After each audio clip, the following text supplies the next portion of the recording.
Oke, em, selamat hari Minggu Bapak Ibu. Sampai jumpa, kita bertemu lagi ya dengan saya, sahabat Anda, Scott orang Indonesia. Saya cek suara dulu. Oke, suara sudah oke. Tadi ada setting-setting di OBS yang suaranya kurang pas setelannya, jadi ini terpaksa harus diulang. Oke. Nah, sekali lagi selamat hari Minggu bagi Bapak Ibu yang masih beribadah. Silakan beribadah dulu ya. Jangan gara-gara YouTube terganggu ibadah Anda di dalam gereja, kan gitu ya. Kalau kami di sini tadi barusan saya ikut ibadah online ya. Saya kurang tahu kita di Indonesia sudah bisa gereja offline atau belum, saya belum tahu. Tapi kalau Bapak Ibu kalau masih ibadah, silakan ibadah dulu. Oke? Ini YouTube ini untuk hiburan saja. Nah, selain hiburan sekaligus juga untuk membungkam para penipu-penipu ulung ini ya, yang sudah beredar di media massa ya. Nah, kemudian bagi Bapak Ibu yang sudah selesai beribadah, silakan ambil kopi. Nah, kalau ada snack, silakan ambil snack. Ayo kita sambil diskusi-diskusi ya. Karena ada sesuatu yang menurut saya ini adalah sebuah propaganda yang terus-menerus digaungkan oleh para polemikus muslim ini. Ya, salah satu propaganda yang sering mereka lakukan itu, mereka mengatakan bahwa kami ini mencintai Yesus loh. Karena Yesus itu adalah seorang muslim, dia beragama Islam. Nah, bukan hanya kepada Tuhan Yesus saja yang mereka mengatakan demikian. Kepada Abraham, kepada Musa, kepada nabi-nabi yang lain. Mereka sering mengatakan, mereka itu muslim. Ya kan? Karena kenapa? Karena memang Al-Quran sendiri kan mengatakan demikian ya. Dan mereka harus menjustifikasi perkataan mereka. Dan akhirnya mereka harus membodohi seluruh manusia di bumi ini selama 14 abad lebih untuk mengatakan bahwa lihatlah mereka itu muslim. Tetapi ketika kita cross-check itu tidak masuk akal, cacat logika. Dan saya pikir anak-anak pun, ya anak SD pun tahu bahwa memang ya nabi-nabi sebelumnya itu bukan beragama Islam ya, kira-kira gitu. Nah, kali ini kita akan melihat sebuah informasi yang menurut saya ini unik dan lucu-lucu. Ya, ini ada seorang yang mengaku bernama ya. Aku kurang tahu apakah ini namanya asli atau palsu. Tapi menurut informasi yang diberitakan di terkini.id, ini saya akan share kepada Bapak Ibu ya. Ini dia ini bernama Mario Rajasa ya. Nah, perhatikan ini, Pak ya. Dia mengaku bahwa dia cinta Yesus, ya. Dan karena itu ini agamanya pasti Islam katanya gitu. Agamanya pasti Islam. Agamanya Yesus katanya pasti Islam, ya.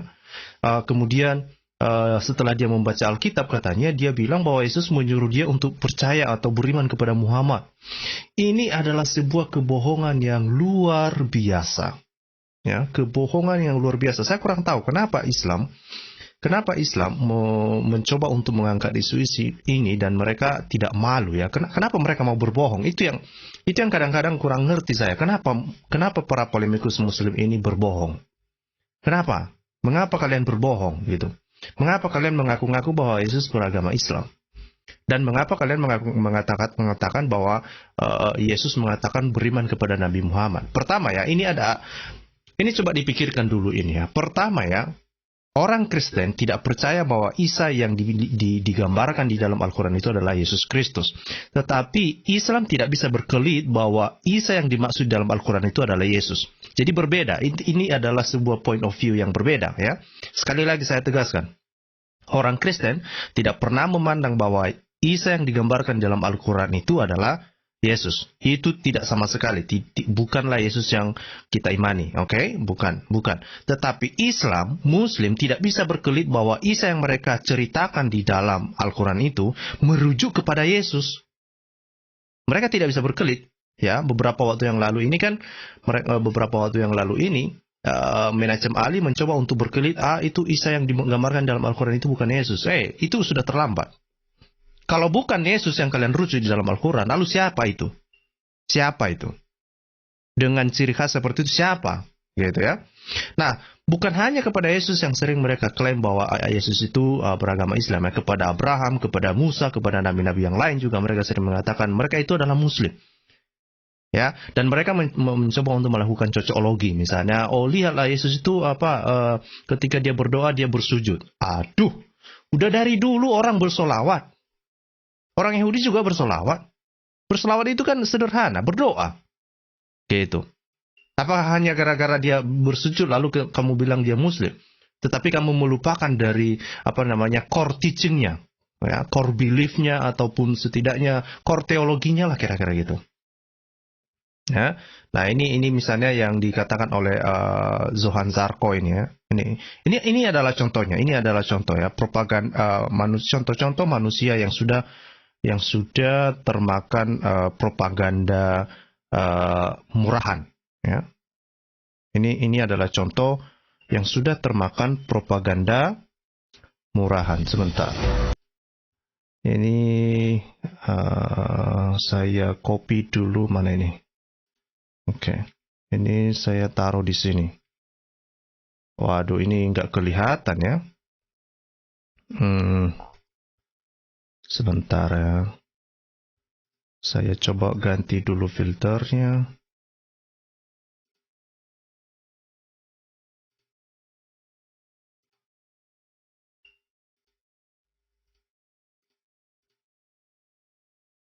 Oke. Nggak kelihatan juga ya. Itu ada komennya. Itu ada komentarnya. Dia bilang bahwa begini saja ya. Sebentar. Ini. Ini ada komentarnya ini. Sebentar ya, saya naikkan. Oke. Ini ada komentar ini.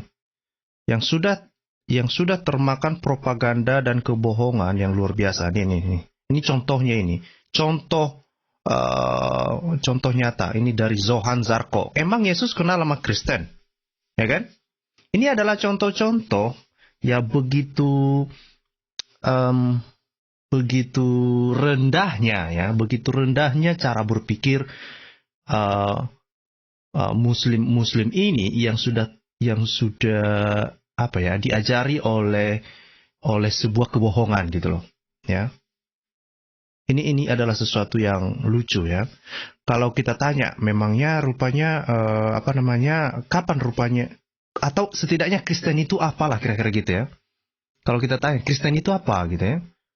Apa hubungannya dengan Yesus kenal sama Kristen gitu ya. Ya kan? Kristen itu ya sebutan bagi pengikut Kristus. Ya udah dari dulu. Yesus punya murid. Ya karena Yesus itu punya murid. Setidaknya ada 12 muridnya yang setia.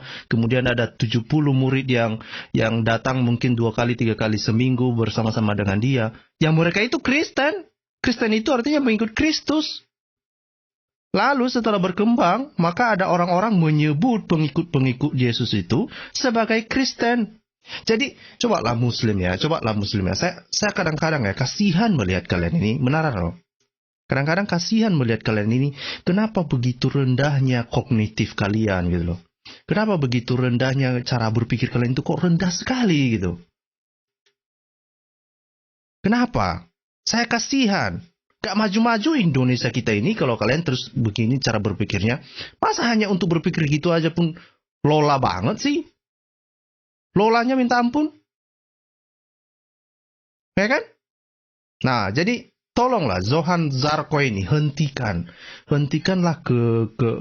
kedunguan kayak gini-gini, hentikanlah. Berhentilah dari kedunguan-kedunguan seperti ini. Memalukan tahu? Memalukan sekali. Orang Kristen memandangnya, waduh, ya kita mendengarnya pun ketawa gitu. Ini apa-apaan sih? Ya kan? Oke, kita kembali ke topik tadi ya. Nah, misalnya ini tadi dikatakan sebentar. Oke. Nah, ini dibilang ya, putuskan mualaf Mario Rajasa karena saya cinta Yesus, agamanya pasti Islam. Dia suruh beriman ke Nabi Muhammad. Oke, kita baca dulu lah. Ya kan, apa sih yang dikatakan di sini? Belum lama ini beredar video seorang anak autis bernama Mario Rajasa yang membagikan kisah mualafnya.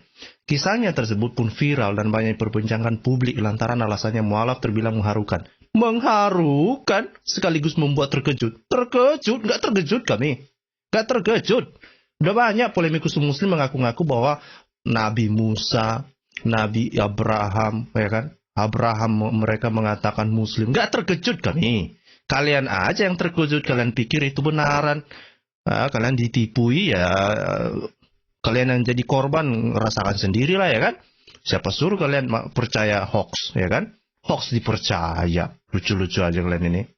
Oke? Nah, terus dibilang di sini ya, bagaimana tidak Mario justru mengaku memutuskan masuk Islam karena mencintai Yesus dan menurutnya Yesus menyuruhnya untuk beriman kepada bagindo Nabi Muhammad SAW. Ngeri coy. Ngeri orang ini, ngibulnya ngeri coy, ngeri. Ya kan? Nah, terus bla bla bla bla bla bla, ya kan? Inilah bla bla bla ditempatkan.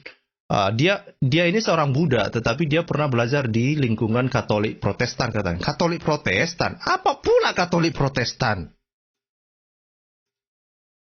Coba dulu nih, ini bilangnya. Namun sejak sekolah Mario ditempatkan di lingkungan Katolik Protestan. Katolik, Protestan. Kayak mana ya orang ini? Aduh, tapi namanya juga apalah, ini kan YouTube Mualaf Center Hagia Sophia ya. Ini kan nggak heran kita, ini kan channel propaganda yang luar biasa itu. Ya kan banyak kali itu subscriber Hagia Sophia ini. Ya, propaganda terus isinya semua. Ya. Namun sejak sekolah Mario ditempatkan di lingkungan Katolik Protestan. Bla bla bla. Ini bilang ya, saya pernah sekolah di Katolik dan Protestan karena pada tahun 90-an 2000-an sedang bagus-bagusnya paparnya bla bla bla ya. Memutuskan mualaf pada tahun 2016 bukan tanpa alasan Mario memilih agama Islam. Menurutnya Yesus bukanlah Tuhan melainkan nabi dan rasul. Saya masuk Islam karena saya cinta Yesus sama Yesus. Pas saya di Alkitab, Yesus itu bukan Tuhan, dia nabi dan rasul. Saya cinta Yesus Kristus, dia suruh saya beriman kepada Rasulullah Muhammad nabi yang terakhir. Ngeri coy.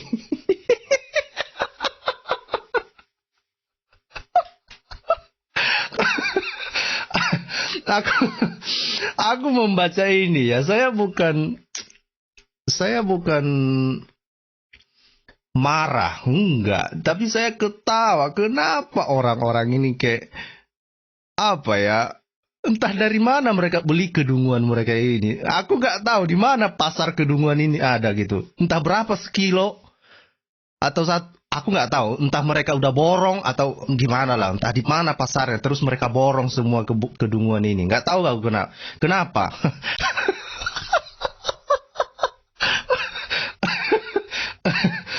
Aku nggak tahu ini. Aku nggak tahu kenapa mereka seperti ini, oke? Nah, ini ada videonya, Bapak Ibu. Oke, ini saya share videonya ya. Ini saya share videonya nih. Bapak Ibu nanti cek nanti videonya, oke? Ini kalau baca dari awal saja, dengarkan dari awal ini ya. Coba ya, kita putar sedikit saja, oke? Biar kita nggak kena strike juga. Ketawa aku mendengar ya, coba.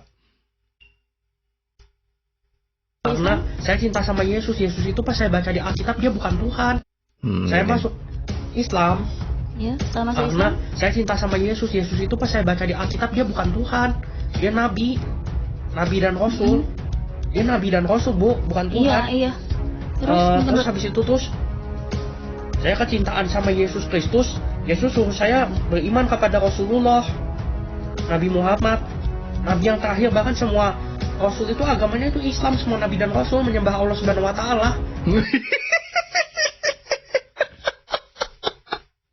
Saya mendengarnya ketawa saya. Benaran loh, betul. Propaganda 14 abad beginilah mereka jual. Oke. Inilah yang mereka propagandakan selama 14 abad. Mereka mengatakan semua nabi beragama Islam.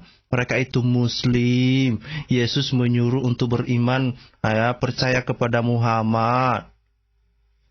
Ya kan? Dungu jangan diborong dong, ya kan? Saya berharap ya, Muslim bagi-bagi dong. Bagi-bagi kedunguan sedikit lah. Masa diborong semua sih? Masa diborong semua? Gitu ya. Kalau benaran dia sudah baca Alkitab ya. Ini mari kita buka beberapa ayat Alkitab ya. Ini saya akan bukakan beberapa ayat Alkitab. Ini saya perkecil dulu avatarnya supaya tidak terganggu. Oke. Oke. Nah, ini misalnya kalau kita baca di dalam Yohanes lah ya, ini tidak perlu berpanjang-panjang untuk membungkam para pembohong-pembohong liar ini gitu ya. Ini bagi saya orang-orang ini pembohong liar gitu. Kenapa? Karena kalau kita baca sebetulnya apa yang tertulis ya, justru di dalam Alkitab misalnya, ini kita baca di dalam Yohanes lah ya. Ini saya perbesar. Mudah-mudahanlah kelihatan ya. Mudah-mudahan kelihatan. Nanti Bapak Ibu kalau yang mau diskusi silakan masuk ya. Ini dikatakan di sini. Nah ini. Mudah-mudahan ini sudah kelihatan ya. Yesus menjawab. Ini ada di dalam Yohanes pasal 5 ayat 15 dibilang ya. Dibilang. Maka Yesus menjawab mereka. Katanya, aku berkata kepadamu, sesungguhnya anak tidak dapat mengerjakan sesuatu dari dirinya sendiri jikalau tidak ia melihat Bapa mengerjakannya. Sebab apa yang dikerjakan Bapa itu juga yang dikerjakan anak. Nah, ini perhatikan ini. Ada dua clue yang harus diperhatikan oleh Muslim yang punya IQ rendah. Oke? Kenapa? Karena ini penting sekali. Pertama, Yesus mengaku bahwa dia anak. Ya, bukan hanya sekedar anak manusia loh, anak Allah. Tahu nggak kenapa Yesus disalib? Yesus disalib gara-gara dia mengaku dia anak Allah. Nggak ada cerita lain. Yesus bukan disalib gara-gara dia berbuat jahat ataupun karena dia melakukan kesalahan yang lain-lain. Enggak. Yesus disalib karena dia mengaku anak Allah. Selesai, titik. Itu masalah. Oke? Nah, clue yang kedua adalah Yesus mengaku bahwa Allah itu adalah Bapanya. Ngeri nggak itu? Ngeri nggak itu? Pernah nggak Muhammad mengaku bahwa Allah atau Allah SWT itu adalah Bapanya? Pernah nggak? Coba dulu. Kepada muslim-muslim yang ber-IQ rendah lah dulu. Coba dulu pikirkan dulu. Kapan Muhammad atau kapan Ustadzmu mengajarkan bahwa kamu boleh memanggil Allah SWT itu sebagai Bapamu? Kapan? Coba dulu pikirkan tuh. Kapan? Ya kan? Maka ini dari satu ayat saja ada dua clue yang sebetulnya ketika otak itu dipakai, maka kita bisa melihat ini tidak mungkin. Ini tidak mungkin Yesus ini Muslim. Karena Yesus mengaku bahwa Allah itu adalah Bapanya. Dan Bapa itu mengaku Yesus sebagai anaknya. Yesus disebut sebagai anak Allah. Nah, kita sudah belajar tentang Yesus sebagai anak Allah. Apa maksudnya Yesus sebagai anak Allah ya? Kayak semalam ya, 2 hari yang lalu kita membahas video itu bersama dengan Pak Gracia Pelo ya, dengan Pak Jimmy Jeffrey. Silakan mengecek videonya apa yang dimaksud dengan Yesus sebagai anak Allah. Ya, itu bukan sebagai anak biologis, ya, bukan seperti itu, gitu ya. Nah, silakan mengecek video itu. Nah, ini adalah clue yang pertama ya. Kalau kita lihat misalnya di dalam 1 Yohanes misalnya, ini saya akan bukakan. Ini di dalam 1 Yohanes. Ya, 1 Yohanes 4 ayat 14 sampai 15. Apa dibilang di sini ya? Bentar. Kenapa ini tidak naik?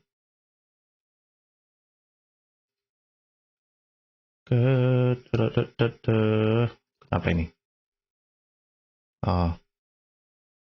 Ini ya, ini saya perlihatkan ya, ini dari ayat ini saja sebetulnya ini kalau dibaca dengan menggunakan otak yang masih berfungsi lah ya kan, dengan dibaca menggunakan otak yang masih berfungsi ya, jangan memakai otak yang tidak berfungsi ya, nanti nggak nyambung gitu loh. Nah, ini di dalam 1 Yohanes 4 ayat 14 sampai 15 dikatakan di sini ya. Dan kami telah melihat dan bersaksi bahwa Bapa telah mengutus anaknya menjadi juru selamat dunia. Ini coy. Oke? Nah, terus apa dibilang? Ayat 15. Barang siapa mengaku bahwa Yesus adalah anak Allah, Allah tetap berada di dalam dia dan dia di dalam Allah. Nah, sekarang, apakah pernah sekalipun bahwa Muhammad mengaku bahwa Yesus adalah anak Allah? Itu artinya ketika Muhammad menolak Yesus sebagai anak Allah, maka Allah tidak ada di dalam dia. Ini perhatikan ini. Ini bukan saya ini yang ngomong ini, firman Tuhan ini yang ngomong ini. Ya, ketika Muhammad menolak Yesus sebagai anak Allah, maka Allah tidak ada di dalam dia. Selesai, titik. Selesai, titik semua di situ. Berhenti, ya. Maka saya berharap kepada muslim-muslim di luar sana, polemikus muslim terutama, ya. Berhentilah pergi ke pasar kedunguan. Jangan beli kedunguan. Jangan kamu borong banyak-banyak lah. Ya, borong kedunguan banyak-banyak tidak berguna sama sekali, tidak menolong sama sekali. Mengatakan bahwa Yesus beragama Islam itu adalah sebuah blunder yang luar biasa. Berbahaya bagimu, berbahaya bagi tetanggamu, berbahaya bagi keturunanmu, berbahaya bagi hidupmu sendiri. Oke? Jangan begitu. Oke? Jangan. Ya, sekali lagi ini kepada Zohan Zarko. Ini kan Zohan Zarko ini masih mendengarkan ini, ya kan? Ya kan?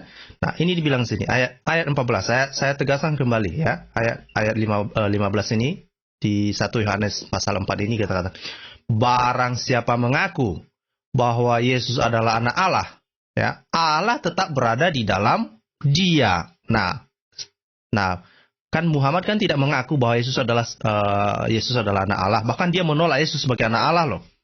Ya kan? Itu artinya kan Allah nggak ada di dalam Muhammad. Mau kamu cari di mana pun nggak ada Allah di dalam Muhammad. Terus kamu percaya kepada Muhammad? Ya suka-sukamu lah. Suka-sukamu. Ya kan? Suka-sukamu. Kalau nggak percaya, ini kita baca di dalam Quran Kemenak ya. Ini di dalam Ini coba kita lihat ya. Ini saya perbesar. Ini biar nggak ada dusta di antara kita ya. Muslim tidak percaya bahwa Yesus itu anak Allah karena mereka percaya bahwa Allah tidak mungkin punya anak. Itu yang harus kamu tahu. Ini misalnya di dalam surah Al-Ikhlas. Oke. Supaya Muslim jangan berbohong lagi deh. Ya tolonglah jangan berbohong. Oke, jangan ngaku-ngaku. Jangan pula macam Ali mengatakan begini bukono. Aduh, ini kalian ini memalukan lah, benaran lah. Ini kenapa juga websitenya ini lambat kali ini. Aduh, ini coba kita lihat aja di sini deh. Ini saya perbesar.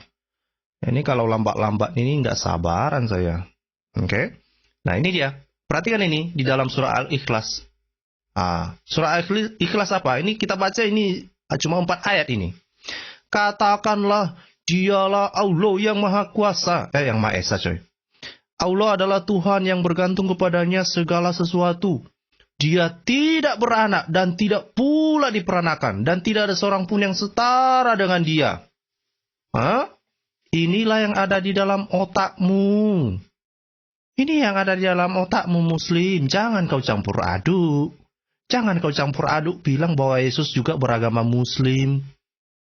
Karena Yesus mengaku dia anak Allah. Dan Yesus disalibkan gara-gara dia mengatakan dia anak Allah. Itu adalah iman Kristen. Jangan kalian berbohong. Berbohong itu gak laku, tau gak? Berbohong gak laku. Jangan begitu. Oke? Ini di sini ini ada si Imam Murah ya kan? Si Imam Murah udah dihajar habis kiri kanan oleh CP beberapa waktu yang lalu kalau nggak salah ya. Ini si Imam Murah ini memang nggak ada malunya lah. Kayaknya si Imam Murah ini kan termasuk orang-orang yang mempropagandakan mengatakan bahwa Yesus beragama Muslim. Kayaknya karena dia bangga sekali dengan Muhammad kan. Ya suka-suka mulai Imam Murah ya kan. Itu ada kawanmu tuh yang punya IQ rendah di atas kan. Ada ini siapa tadi namanya? Ini kawannya ini si Zohan Zarko. Itu kawan kamu itu. Silakan aja. Ya kan? Silakan. Nah, ini kalau nggak percaya baca tafsirnya. Ya, ini kita baca tafsirnya. Ini yang tafsir ayat 3. Ini dari Kemenak ya misalnya. Ya. Ini kita nggak mau nafsir. Ini nggak ada pula tafsirnya. Aduh, kayak mana ini? Aduh, sebentar biar saya cari tafsirnya. Kayak mananya apa ini? Quran Kemenak ini Risalah Muslim, Kok nggak ada pula tafsirnya? Aduh. Ini kenapa ini? Ternyata saya lambat kali. Sabar. Oh, loh, tiba-tiba ada. Lah ini, coba perhatikan ini ya. Coba perhatikan ini ya. Dibilang tafsir Kemenak ya. Ini bukan tafsirnya Scott ini, bukan tafsirnya Pak Serikum, bukannya tafsirnya Naruto, bukan tafsirnya Tsunade, bukan. Ya, bukan. Apalagi bukan tafsirnya Rama Sri Krishna, bukan. Oke, ini tafsirnya siapa? Tafsir ringkas Kementerian Agama Republik Indonesia, coy. Dia bilang isinya apa? Dia tidak beranak, tidak ada yang sejenis dengan Allah sehingga bisa menikah dengannya dan melahirkan anak. Nah, perhatikan di sini. Disinilah letak masalahnya. Karena kenapa? Karena Islam, Muslim berpikir bahwa ketika Yesus diperanakan atau Yesus dipanggil sebagai anak Allah, mereka berpikir itu adalah sebagai anak biologis. Ya kan?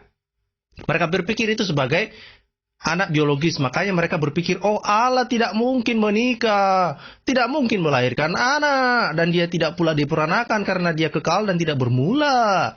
Nah, inilah cara berpikir. Makanya saya bilang tadi, ya. Kalau kedunguan itu jangan diborong. Tidak pernah orang Kristen berpikir bahwa ketika kita menyebut Yesus sebagai anak Allah itu ada artinya bahwa Yesus diperanakan, dilahirkan secara biologis oleh Allah. Itu tidak pernah ada di dalam iman Kristen seperti itu. Ya, jangan diborong kedunguan. Mohonlah, jangan. Kasihan kamu, kasihan keturunanmu, kasihan tetanggamu. Oke? Kasihan.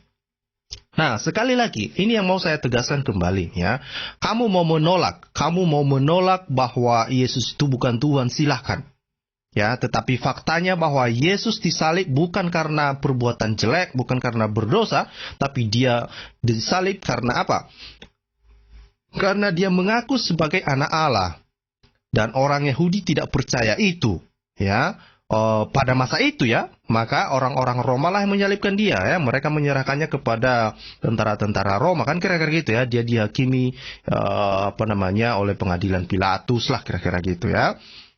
Nah, sekali lagi, ketika kamu mengatakan bahwa Yesus mengatakan percaya kepada Muhammad, aduh, terbalik dunia ini. Hah? Terbalik dunia ini. Nah, ini dibilang emperor ya. Ini coba ini saya tampilin ya. Mana ini? Sebentar ya. Saya cari dulu. Loh, kok belum muncul? Ini yang saya bilang tadi. Bahwa Allah tidak mungkin mempunyai anak laki-laki. Karena memang Muhammad mengaku di dalam Al-Qur'annya mengaku demikian. Ya, Allah tidak mungkin punya anak. Gak mungkin. Karena kenapa ya? Salah satu alasan kenapa Allah tidak punya anak di dalam Al-Qur'an katanya, itu karena dia gak punya istri. Gak punya istri dia, coy. Gak percaya kalian? Coba ya. Saya lupa itu di mana ayatnya. Ada nggak yang masih ingat ya? Coba saya dikasih dulu. Coba dulu dikasih saya clue ini ayat berapa itu dikatakan bahwa Allah tidak beranak karena tidak punya pasangan gitu ya. Itu surah berapa itu? Saya lupa ini. Kurang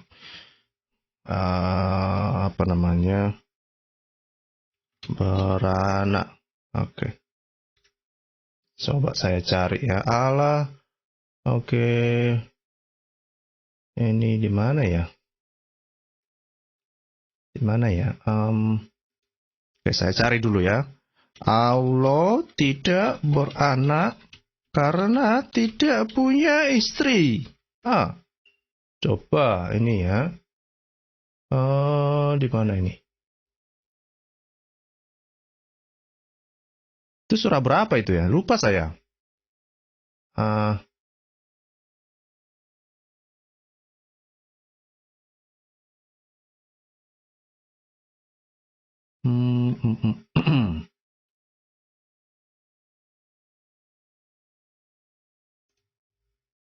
Oke. Oke, sebentar ya. Sabar.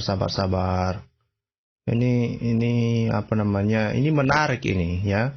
Kenapa ini menarik? Karena propaganda Muslim ini saya nggak tahan mendengarnya. Saya gatal tangan saya ketika saya mendengar orang-orang ini mengatakan Pak Yesus beragama Muslim lah, apa namanya? Nabi-nabi beragama Muslim lah. Nabi-nabi sebelumnya ya, bukan Nabi Muhammad ya, Muslim lah dia, Islam lah dia ya kan. Tapi mengatakan bahwa nabi-nabi sebelum atau nabi-nabi di dalam agama Islam, di dalam agama Kristen itu adalah Muslim, itu kebohongan ya, itu kebohongan itu. Oke, itu kebohongan itu. Oke. Maha suci Allah. Aku Allah tidak beristri dan Oke, sebentar. QS 1935. Coba ya. Coba kita lihat QS 1935. Oke, coba kita lihat ini apa ini yang ada di sini.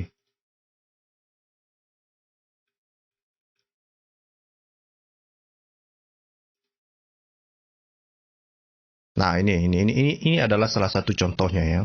Kenapa Allah SWT tidak mungkin punya anak ya? Dan itu artinya bahwa Yesus bukan Muslim kan? Nah, ini misalnya ya di dalam surah Maryam 19 bilang tidak layak bagi Allah mempunyai anak. Ya kan Tuhan, kalau misalnya Allah ini adalah seorang Tuhan ya. Ini coba pikirkan nih. Kalau Allah SWT yang diimani oleh Muslim ini adalah seorang Tuhan, maka dia tidak mungkin lupa bahwa pada masa Yesus, dia pernah mengaku Yesus sebagai anaknya gitu ya. Jadi ketika Yesus dibaptis, ya ada suara dari langit kan berkata, inilah anakku yang kukasihi, kepadanya lah aku berkenan, ya kan, dengarkanlah ia, ya kan. Kalau dia Tuhan, gak mungkinlah dia lupa. Masa dia bilang, oh itu dulu apa itu salah edisi itu, salah editor dulu itu nggak benar itu ya kan? Gak mungkin lah Tuhan kayak gitu, gak mungkin lah. Maka ketika kamu ngaku-ngaku bahwa Yesus adalah Muslim itu hampir saya keceplosan ngomongnya, itu dungu, itu. Aduh, janganlah diborong ya, jangan diborong ya. Ini misalnya, ini masih satu ayat ya. Ini ada ayat yang lain misalnya dalam surah Al-Baqarah 116. Ini coba kita lihat, surah Al-Baqarah 116. Ya. 116. Ini juga masalah ini. Ini masalah ini. Ya dibilang ya, mereka orang-orang kafir berkata Allah mempunyai anak. Maha suci Allah, bahkan apa yang ada di langit dan bumi adalah kepunyaan Allah, semua tunduk kepadanya. Artinya apa? Dari semua ini sebetulnya kita bisa melihat bahwa bagaimana Al-Quran begitu gencarnya menolak status Yesus sebagai anak Allah itu. Gencar sekali. Jadi berhentilah mempropagandakan, berhentilah berbohong. Polemikus Muslim, berhentilah berbohong. Jangan lagi kalian bilang-bilang Yesus itu adalah Muslim. Kalau kalian bilang bahwa Isa di dalam Al-Quran itu adalah Muslim, silahkan. Ya, silahkan. Tapi ketika kalian mengatakan bahwa Yesus adalah Islam, beragama Islam, aduh. Tolonglah ya. Nih di sini ada Bu Sofi ya. Sini ada Bu Sofi. Halo Bu Sofi, apa kabar Bu Sofi? Apa kabar? Halo, kabar baik. Ya, gimana propaganda polemikus Muslim ini kenapa sangat akut? Menurut Bu Sofi kenapa? Kok bisa akut banget sih? Iya, aku baru dengar tuh tadi Mas ada lagi yang masuk jadi mualaf. Tapi tadi yang kamu katakan itu ada di surah 601. Oh, surah 6 101 ya. Oh, betul. Ya, itu sebetulnya yang saya cari-cari. Aduh. Ya. Oke, lanjut. Ya, jadi memang pemahaman mereka itu sangat keliru ya. Saya juga nggak tahu tuh kenapa bisa dipropagandakan Yesus Muslim, semua nabi-nabi Muslim. Ya, ini yang harus kita edukasi terus sih, Brother Scott, untuk teman-teman terutama. Sebenarnya apologetika kita ini berguna bukan untuk membawa Muslim masuk menjadi Kristen, tetapi sebaliknya membentengi iman Kristen sendiri ini supaya nggak sampai tertipu seperti yang saudara kita tadi ya, si Mario tadi yang kamu lagi bahas ya. Ini sangat minim sekali pengetahuannya dan ini sangat disayangkan sekali. Saya rasa mungkin gereja juga kurangnya memberikan edukasi mengenai siapa itu anak Allah dan sebagainya. Jadi channel-channel yang kita admin gitu ya, yang kita buat di YouTube, terutama pengajaran dari Pak Gracia Pelo dan sebagainya, itu sangat berguna sekali dan saya harap teman-teman Kristen menonton ya channel kita ya, channelnya Brother Scott, kemudian Al Hayat, channelnya Pak Gracia Pelo ya, supaya kita bisa menjawab sebenarnya defense our faith ya. Jadi untuk memberikan pembelaan terhadap pengharapan yang ada di dalam kita. Jadi jangan bodoh tertipu teman-teman ya. Yesus Muslim ini memang kalau saya lihat ya, Muslim-Muslim yang saya berdiskusi memang nggak ada yang percaya sih kalau Tuhan menciptakan otaknya untuk berpikir. Jadi ya itu tadi tuh, kalau ada pasar otak mungkin bisa ditransplantasi tuh otaknya. Itu makanya saya bilang kan, kenapa semua ini kedunguan ini diborong gitu loh.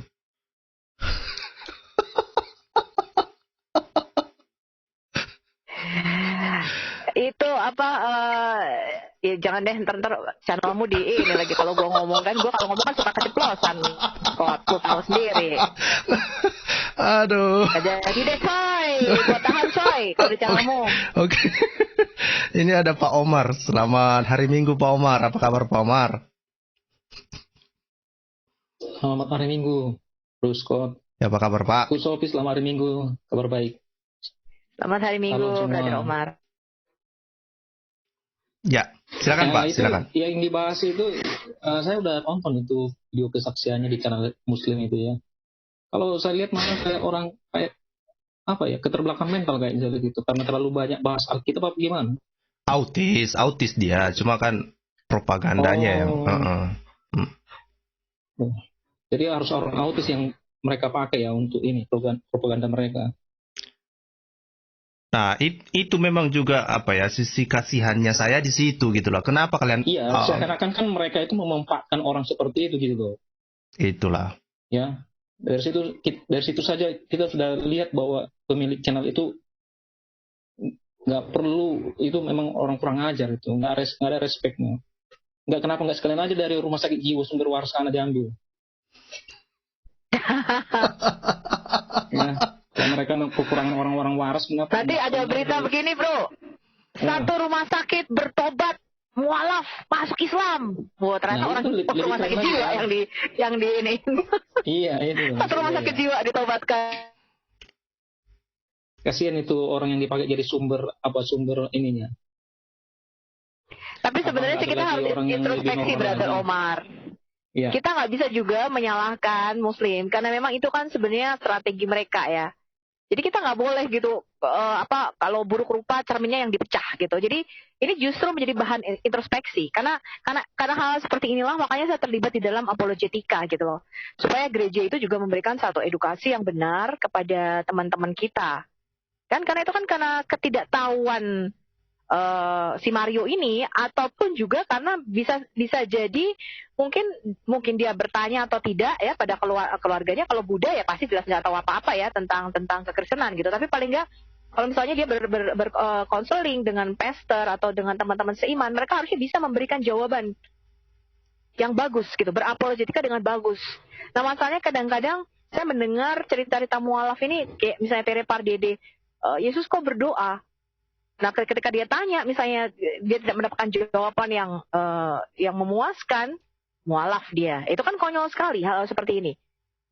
Begitu Brother Omar. Kalau saya rasa sih lebih ke introspeksi aja pihak gereja, apakah kita sudah memberikan apologetika, makanan yang cukup lah buat domba-domba ini, supaya mereka nggak lari ke padang rumput yang lain gitu. Ya, saya juga sering mengatakan demikian. Memang kita tidak bisa menyalahkan 100% gara-gara mereka tidak tahu, tapi kadang-kadang juga ketika mereka bertanya, mereka tidak mendapatkan tidak mendapatkan jawaban. Contoh ya, ada beberapa juga kesaksian yang mengundang simpati saya juga di channel Ayah Sofia ini salah satunya, atau di Ngaji Cerdas ya. Jadi saya melihat bahwa ada orang-orang yang memang mualaf, benar-benar murni dia memang mualaf bukan karena ini, karena memang dia nggak dapatkan jawabannya gitu loh. Dan dia merasa, aduh, ya cuma ini yang bisa saya percaya mungkin. Cuma ini yang dia merasa itu adalah jawaban yang tepat bagi dia ketika dia bertanya. Kenapa? Ketika dia bertanya kepada pendetanya ataupun kepada orang-orang gereja, jawabannya tidak memberikan jawaban yang pasti juga bagi dia. Nah ini makanya saya selalu mengingatkan itu. Itulah makanya saya bilang, memang kita harus memperlengkapi diri kita. Jangan pula kita asal ngomong misalnya yang penting kita jawab aja kepada yang bertanya kan. Nah ini juga berbahaya. Saya perhatikan banyak orang-orang yang asal ngomong kan, dan jadinya pengajaran tentang ajaran kekristenan ini jadi kacau balau. Kita yang jadi pusing jadinya. Ini harapan saya ke depan ini. Selain kita mendorong untuk mereka menonton YouTube, benar, tetapi kita juga berharap bahwa orang-orang yang terlibat di dalam apologetika ini memiliki pengetahuan yang cukup dulu gitu. Jangan sampai kita ngajari yang salah. Kan lucu sekali begini ya. Misalnya ada seorang muslim misalnya, terus oke lah setelah dia dengarkan YouTube, lalu akhirnya dia jadi murtad lah misalnya, dia meninggalkan Islam, lalu dia memilih untuk jadi Kristen, mungkin dia tertarik. Tetapi setelah dia jadi Kristen misalnya, dia diperkenalkan dengan Yesus yang lain misalnya gitu, yang nggak ada gunanya. Pak Agus tinggal aja di Islam itu, karena nggak ada gunanya, sama-sama masuk jurang juga, kan kira-kira gitu. Nah ini makanya ini sekali lagi kita tidak menyalahkan orang-orang yang memilih untuk menjadi mualaf, tetapi ini juga menjadi beban bagi kita untuk kita harus menyampaikan sesuatu yang sebisa mungkin lah, seminimal mungkin kita menyampaikan. Jangan sampai kita menyampaikan hal-hal yang melenceng dari kebenaran. Itu yang menurut saya konsen saya juga. Itu dari saya. Iya betul. Kemarin juga di dalam Zoom ya, saya menemukan satu orang yang dia mengatakan, Bu Sofi, saya ini anak seorang penelita gitu, tapi saya tuh sampai nggak tahu Trinitas loh. Baru saya dengar YouTube dari penjelasan Bu Sofi, dan baru saya bisa menjelaskan dan mengerti lebih banyak tentang apologet, dan saya bisa menjelaskan iman saya. Nah, jadi berapa sangat kurangnya teman-teman ya pemahaman mengenai apologetika dasar itu. Dan ini terjadi bukan hanya di satu tempat ya, tapi di banyak gereja yang melalaikan pelayanan meja ini atau pelayanan firman Tuhan ini. Ini sangat penting teman-teman. Apa yang kita ajarkan, basic fondasi dasar iman kita itu harus teman-teman pahami ya, supaya kita we know what we believe ya, kata Pak Esra Soru, aku tahu apa yang aku percaya gitu. Jadi inilah gunanya kita berapologetika. Nah, ini adalah contoh-contoh misalnya accusation ya dari muslim ya. Ini contoh, ini coba dibaca komentarnya ya. Bukan. Ada komentar sebelumnya ini. Ini mana ini? Ini dari Yonki. Kristen itu ajaran sekte gereja. Ini kalimat pertama aja udah langsung mengkeritkan dahi saya. Ya, oke lah. Kristen itu ajaran sekte gereja. Yesus nggak pernah ajarkan agama Kristen. Coba, gimana? Saya ketawa dulu membaca komentar-komentar seperti ini. Coba, gimana menurut Bu Sofi? Karena gini bro, karena logika mereka memandang agama mereka itu dipakai untuk menilai Alkitab, ya. Karena mereka mengatakan bahwa ada Allah itu beragama Islam. Nah, logikanya Tuhan mana yang beragama? Kan gitu. Nah, pertanyaan-pertanyaan kritis tetapi konyol dipakai untuk mempertanyakan kekristenan. Ketika mereka mempertanyakan agamanya, otak mereka nggak dipakai. Gitu loh maksudnya. Jadi mereka ini memang munafik banget. Ya.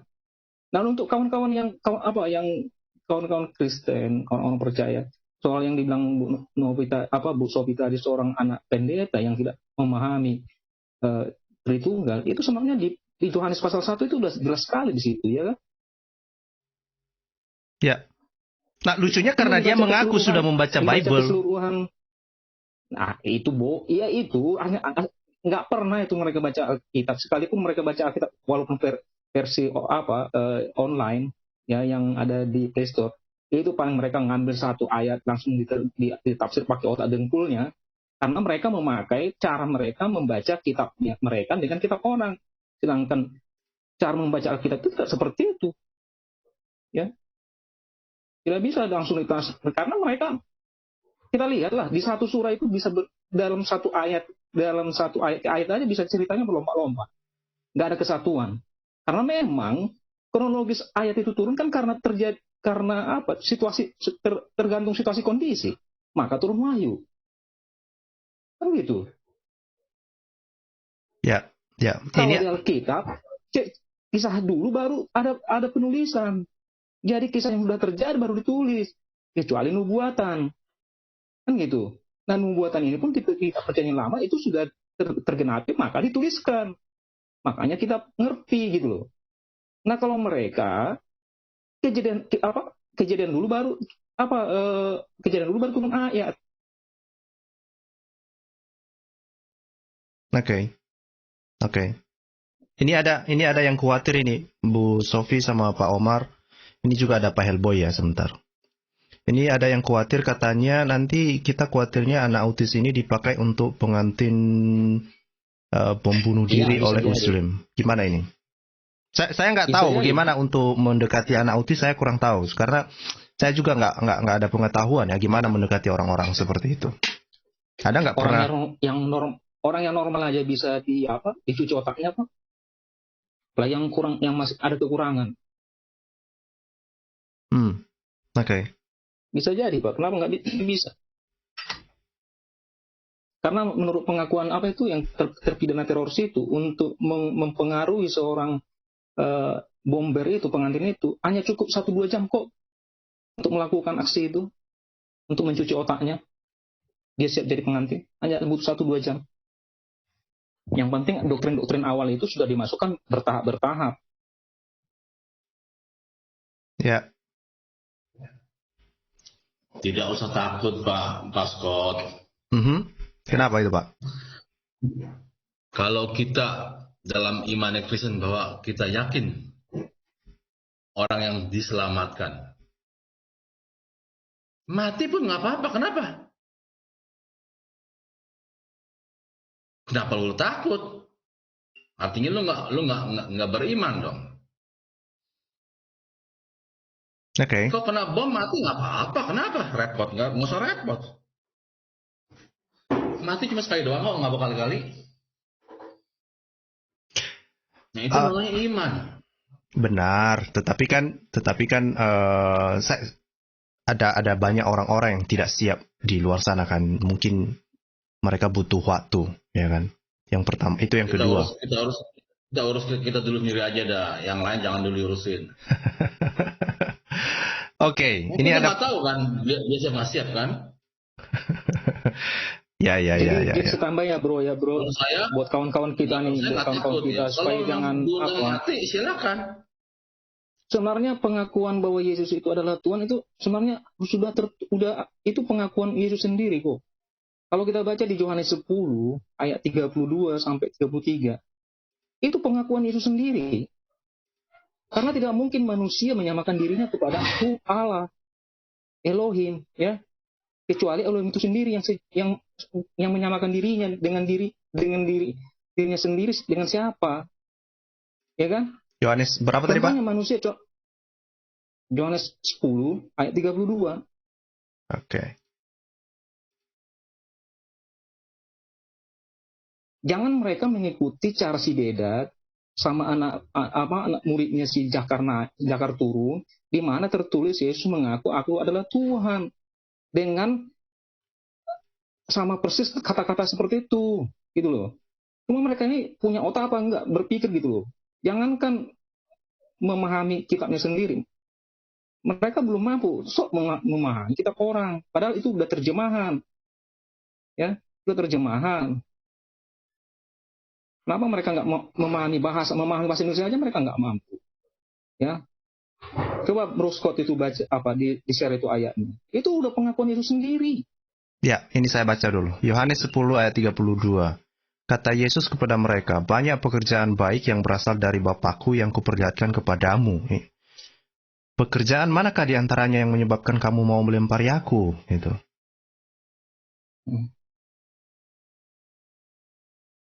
Nah, ini 33 itu jawaban orang Yahudi atas pengakuan Yesus sendiri. Artinya Yesus sudah pernah mengaku kepada mereka bahwa aku adalah anak Allah. Anak Allah berarti Allah itu sendiri.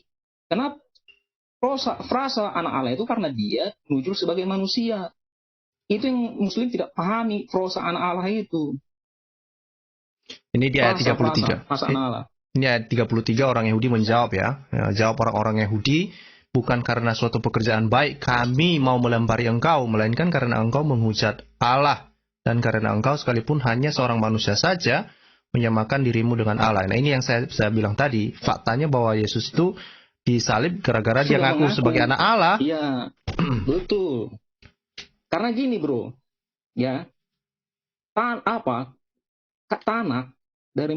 yang disebut kitab orang Yahudi itu, ya, dari mulai Taurat, Nevim sama Ketuvim itu kan, dan seluruh sejarah orang Yahudi, kenabian orang Yahudi yang lebih tahu apa yang tertulis di situ, bukan orang Arab, bukan orang Indonesia, ya. Jadi jangan sok jauh dengan orang Indonesia itu, ya.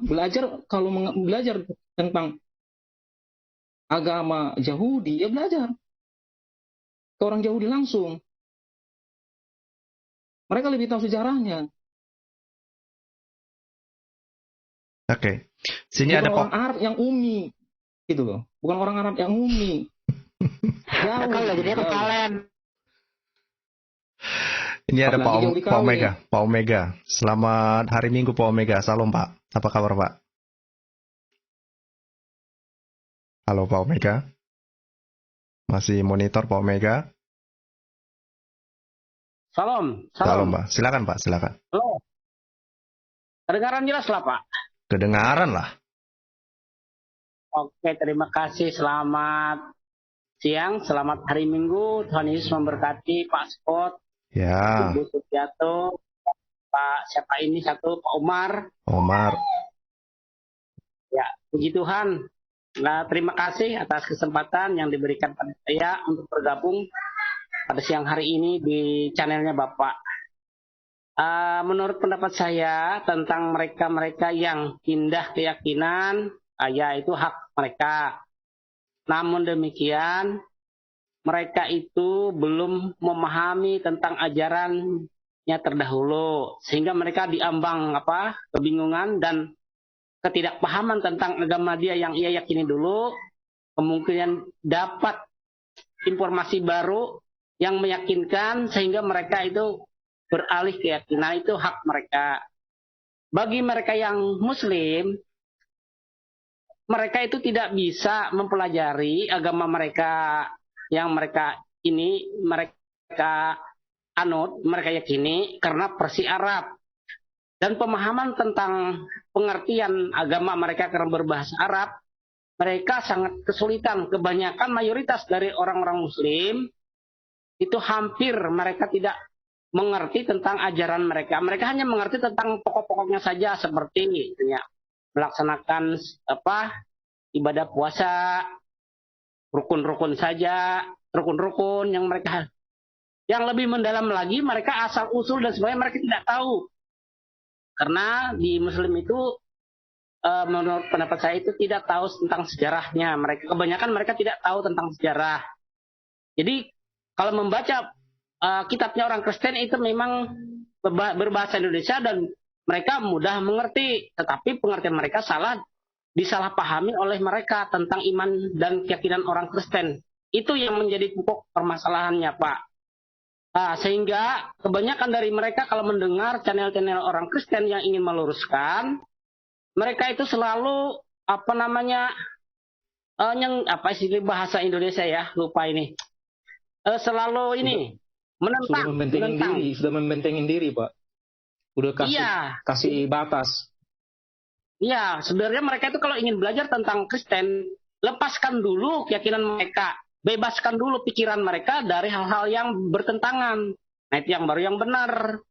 Tapi mereka kebanyakan, yang benar itu Islam. Yang benar itu Muslim.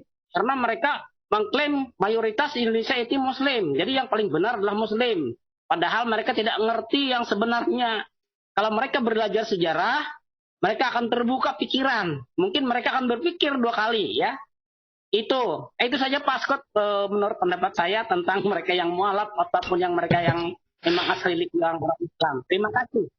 Iya Pak, tapi sebelum ini ada komentar dari Sang Satria, kayaknya ini dia Muhammadan juga ya. Dia bilang, maaf, Kristen adalah agama hayalan. Kenapa? Karena di surga hidup sebagai roh macam malaikat. Lalu buat apa ada surga bila tidak bisa menikmatinya? Beda dengan Islam, hidup yang real, surga yang real, kenikmatan yang real. Apa yang real Pak? Pak, makanya saya bilang, di keyakinan mereka itu hanya keyakinan berupa apa lahiriah gitu ya, bukan rohaniah Pak. Itu bedanya. Ya, kalau kita kan sudah rohaniah. Iya, mereka hanya jasmani saja. Tapi kita rohani ya beda, jasmani dengan rohani. Kalau kita Islam itu Islam nggak ada yang rohani Pak. Mereka hanya melakukan ritual agama. Mereka nggak punya koneksi atau relasi pribadi dengan Tuhan. Jadi ketika kita bicara mengenai apa itu surga, apa itu dimensi roh, mereka nggak ngerti karena rohnya masih mati. Iya. Orang yang rohnya belum lahir baru, di mana rohnya mati, dia tidak tahu apa itu surga, di mana surga itu dimensi roh. Yang mereka pikirin itu hanya fisik, karena rohnya mati, Pak. Betul. Artinya gini Pak, dalam segi kerohanian, ibarat mereka itu adalah zombie. Ya, dari segi kerohanian, mereka itu ibarat seperti zombie. Zombie itu kan hidup juga, kan gitu. Iya. Jadi itu ya kendala mereka memahami tentang agama kita. Tapi kita sebagai orang Kristen wajib seperti Ibu Sipatul tadi katakan, kita meluruskan apa yang dituduhkan mereka kepada kita dan memberikan pembelajaran bagi mereka. Bagi kita orang-orang Kristen membentengi apa iman kita yang benar itu jangan sampai disalahpahami oleh orang-orang dari luar. Itu saja Pak, menurut pendapat saya. Nah, itu. Ya, lebih besarnya itu yang kita lakukan sih Pak. Ya, maksudnya ketika mereka mengutak-ngatik iman kita, ngata-ngatai yang tidak benar tentang iman kita. Ya sama seperti tadi lah, ngata-ngatai Yesus beragama Islam itu kan nggak betul, gitulah kira-kira kan. Iya, mereka nggak tahu sejarah Pak. Iya Pak Elboy. Ya. Ini yang bilang Pak Sang Satria ini sangat menarik Pak. Saya pun juga jujur. Saya juga mau loncat, tapi dengan satu syarat Pak. Kalau saya ke surga, istri saya nggak boleh masuk. Itu namanya Pak Hellboy masih memikirkan perasaan istri. Enggak, bukan. Kalau dia masuk, suasana hancur. Kenapa itu? Pak, begini Pak. Saya motong sebentar ya Pak. Kalau surganya orang Kristen itu tidak lagi ada hawa nafsu Pak. Tidak lagi hawa nafsu keinginan seperti yang di dunia ini. Karena kita sudah di dimensi rohani, bukan dimensi jasmani. Jadi kita ke surga itu menerima Tuhan. Saya mau masuk ke surga Muslim. Oh, iya. Istri saya nggak boleh masuk. Oh, karena sudah sedia bidadari Pak. Hancur. Karena sudah ada bidadari Pak, jadi istri Bapak nggak boleh. Nggak boleh, dia nggak boleh masuk dia. Suasana hancur. Tidak ada bidadari. Iya, ngapain gua sama dia lagi? Oke, ini ada Pak Garnet. Pak Garnet dulu, Pak Garnet. Salam Pak Garnet, selamat hari Minggu. Apa kabar Pak? Ya, selamat hari Minggu. Selamat hari Minggu semua. Shalom semua ya. Shalom Pak. Nah ini saya, ya shalom. Jadi ini sangat menarik ya. Yesus namanya tadi beragama Islam. Lalu kalau Yesus itu beragama Islam, apakah terus kalimat syahadat yang dibacakannya itu apa ya? Saya jadi bertanya sampai di sini. Nah, kemudian padahal dalam kitab mereka sendiri dikatakan bahwa Isa itu Isa, kita asumsikanlah Isa dulu, walaupun sebenarnya Isa tidak sama dengan Yesus, tapi mereka tidak mengikuti Isa. Padahal dalam Kisah 43 ayat 61 dikatakan bahwa ikutlah aku, inilah jalan yang lurus. Tapi malah mereka mengikuti yang tidak membawa jalan yang lurus. Muhammad itu tidak pernah disebutkan membawa jalan yang menunjukkan jalan yang lurus. Tetapi mereka tidak ikuti Isa. Nah ini yang masalah saya pikir ya. Ayat berapa tadi itu Pak? Ayat berapa di Quran itu Pak? 43, Qiyas 43 ayat 61. 4361. Oke. Nah, oke, lanjut Pak. Jadi kemudian lagi dikatakan lagi Qiyas 3 ayat 55 bahwa Isa itu, siapa yang tidak ikut Isa dikatakan yang mengikuti Isa itu di atas orang-orang kafir ya. Lalu bagaimana yang tidak mengikuti Isa? Kan begitu. Mereka tidak paham di sini. Padahal Quran mereka sendiri yang mengatakan seperti itu, bukan kita. Jadi sangat aneh. Mereka mengikuti apa yang gimana yang tidak dipahaminya. Nah, saya rasa itu saja dulu ya, karena kebetulan ini sebenarnya saya baru belum nyimak seluruhnya. Terima kasih, gitu aja dulu. Nanti saya sambung lagi. Baik, di sini sudah ada Pak Bulus.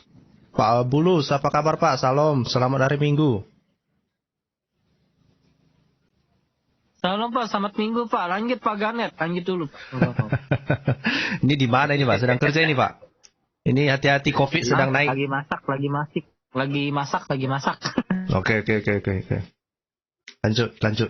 Ini ada banyak sebetulnya komentar-komentar yang menurut saya lucu-lucu ini ya. Ini menarik ini. Di sana ini yang juga yang sering banyak Muslim selalu mempermasalahkan. Ini dibilang ya.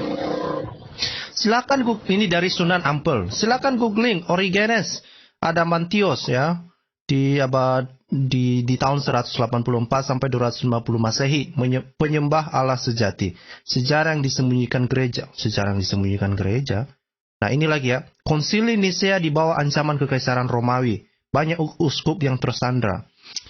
Ini yang padahal ya, saya berharap ya Sunan Ampel ini mengecek video di channel ini sendiri beberapa minggu yang lalu. Ini sudah dibahas apa yang terjadi di dalam Konsili Nikea.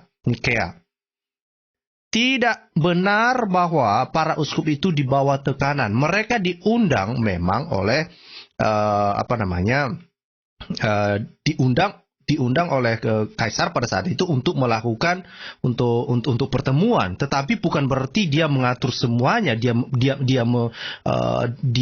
mengatur semua jalannya konsili itu, tidak ya. Dan saya pikir ketika Muslim terus mempropagandakan bahwa ada sejarah yang disembunyikan gereja, saya kurang tahu lah ya, kenapa kalian suka berbohong gitu loh. Kasihan loh, itu yang saya bilang. Bukan orang lain, orang Kristen mendengar ini ketawa gitu. Apa yang disembunyikan gitu. Sejarahnya terbuka, tertulis. Betul Pak, betul. Silakan Pak. Iya. Iya, kalau Konsili 325 itu banyak versi-versi Pak. Tapi kalau di Kristen itu di punya kita itu memang ini memisah memurnikan ajaran para rasul sebenarnya. Karena waktu itu kan ada ajaran siapa yang tentang ketuhanan Yesus itu. Arius. Ya, Arius itu kan menangkal ajaran Arius yang sudah menjalar. Saya itu dari Pak Bambang Norsena juga tahunya, beliau yang menjelaskan, memaparkan lebih luas dari Pak Bambang Norsena, Pendeta Bambang Norsena. Iya. Terima kasih, gitu aja Pak. Intinya Konsili Nikea itu kan untuk menegaskan kembali tentang doktrin kekristenan itu sendiri ya. Dan yang topik utama yang dibahas di sana itu adalah tentang firman ya, apakah firman itu kekal atau tidak, seperti itulah ya. Nah, mengenai ketuhanan Yesus bukan topik itu bukan sebuah topik yang dibahas di situ. Karena sejak awal itu nggak ada masalah. Ya, silakan Pak. Ya sudah ingkrah Pak, sejak awal kan Tuhan itu sudah ingkrah gitu. Iya. Kalau istilah hukumnya kan. Jadi ini yang makanya saya bilang. Pertama, saya sarankan kepada Muslim lah ya, yang dapatkan buku. Tuh Pak. Dapatkan buku-buku yang berkualitas. Jangan diborong kebohongan lah. Ya, bagi-bagi. Kalaupun nggak mau bagi-bagi, ya jangan borong semua lah. Ini Gitu aja, ya. Bung. Paling gampang, Bung. Mereka sejarah Nabi mereka sendiri, mereka nggak tahu loh, Bung. Coba tanya mereka. Muhammad ada anak berapa itu? Ada laki-lakinya. Tanya mereka lah itu dulu lah. Bisa jawab gak mereka? Saya bisa buktikan anak laki-laki Muhammad 4, Bung. Mereka pasti jawab 3, Bung. Mereka bingung sendiri. Aneh kan, Bung? Nah, itu memang pekerjaan rumah mereka lah. Itu mereka harus kerjakan memang gitu-gitu. Sejarah mereka sendiri aja mereka nggak tahu, Bung. Malah ngurusin sejarah kita. Lucunya itu saya ke mereka. Sejarah Nabi mereka aja mereka belum tahu loh. Belum tentu tahu loh mereka. Emang mereka ada punya... Ya karena nggak diurus, kita yang ngurus, Pak. Iya tuh, Sofiato. Gini saya lucunya. Kalau kalian Google cari, dibilang Muhammad cuma anak laki-laki 3. Tapi di Sirah Nabawiyah Ibnu Hisham ada 4. Kok bisa begitu? Nah, aneh kan? Nggak ada yang namanya Abdullah, namanya anaknya Muhammad. Adanya itu At-Tahir sama At-Tayyib. Tapi di Google dibilang Abdullah. Siapa Abdullah itu? Lo kan bingung, kebalik jadinya. Kebeda dengan sejarah aslinya. Gimana itu? Kok bacanya Muslim? Bisa gak mereka jawab? Sejarah mereka sendiri aja mereka nggak tahu. Udah, Bung, saya ikut dulu, Bung. Oke. Ada lagi mau ditambahkan, Pak, Bu? Ini ada Pak Wiwin. Siapa mau gantian? Pak Hellboy, boleh saya turunkan sebentar? Gue turunin nggak lepas, Wat. Oke. Saya izin Pak ya. Saya turun dulu ya. Selamat siang. Salam. Bye. Terima kasih ya Pak sudah mampir. Baik. Selamat siang, selamat hari Minggu Pak Wiwin. Apa kabar Pak? Salam. Shalom, selamat hari Minggu Pak dan rekan-rekan. Ini sepertinya Pak Nelson ini. Kekecilan suaranya Pak. Kecil suaranya, saya coba sebentar.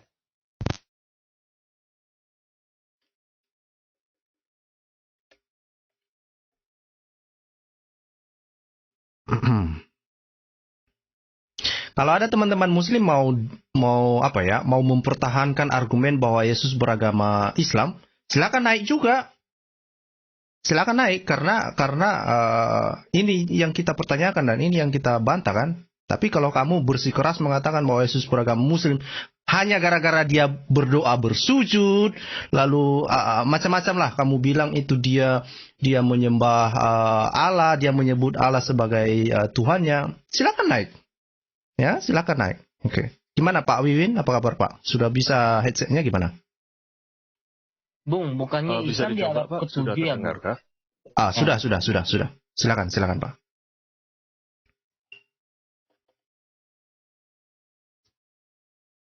Halo? Ya, silakan Pak, silakan. Sudah. Baik, ya. Ya, saya cuma mau menanggapi sedikit tadi tertarik mengenai pembicaraan surga versi rekan-rekan Muslim ya. Sebenarnya sederhana ya kalau logika itu mau dipakai ya, pakai sedikit saja logika kita, nalar kita gitu ya.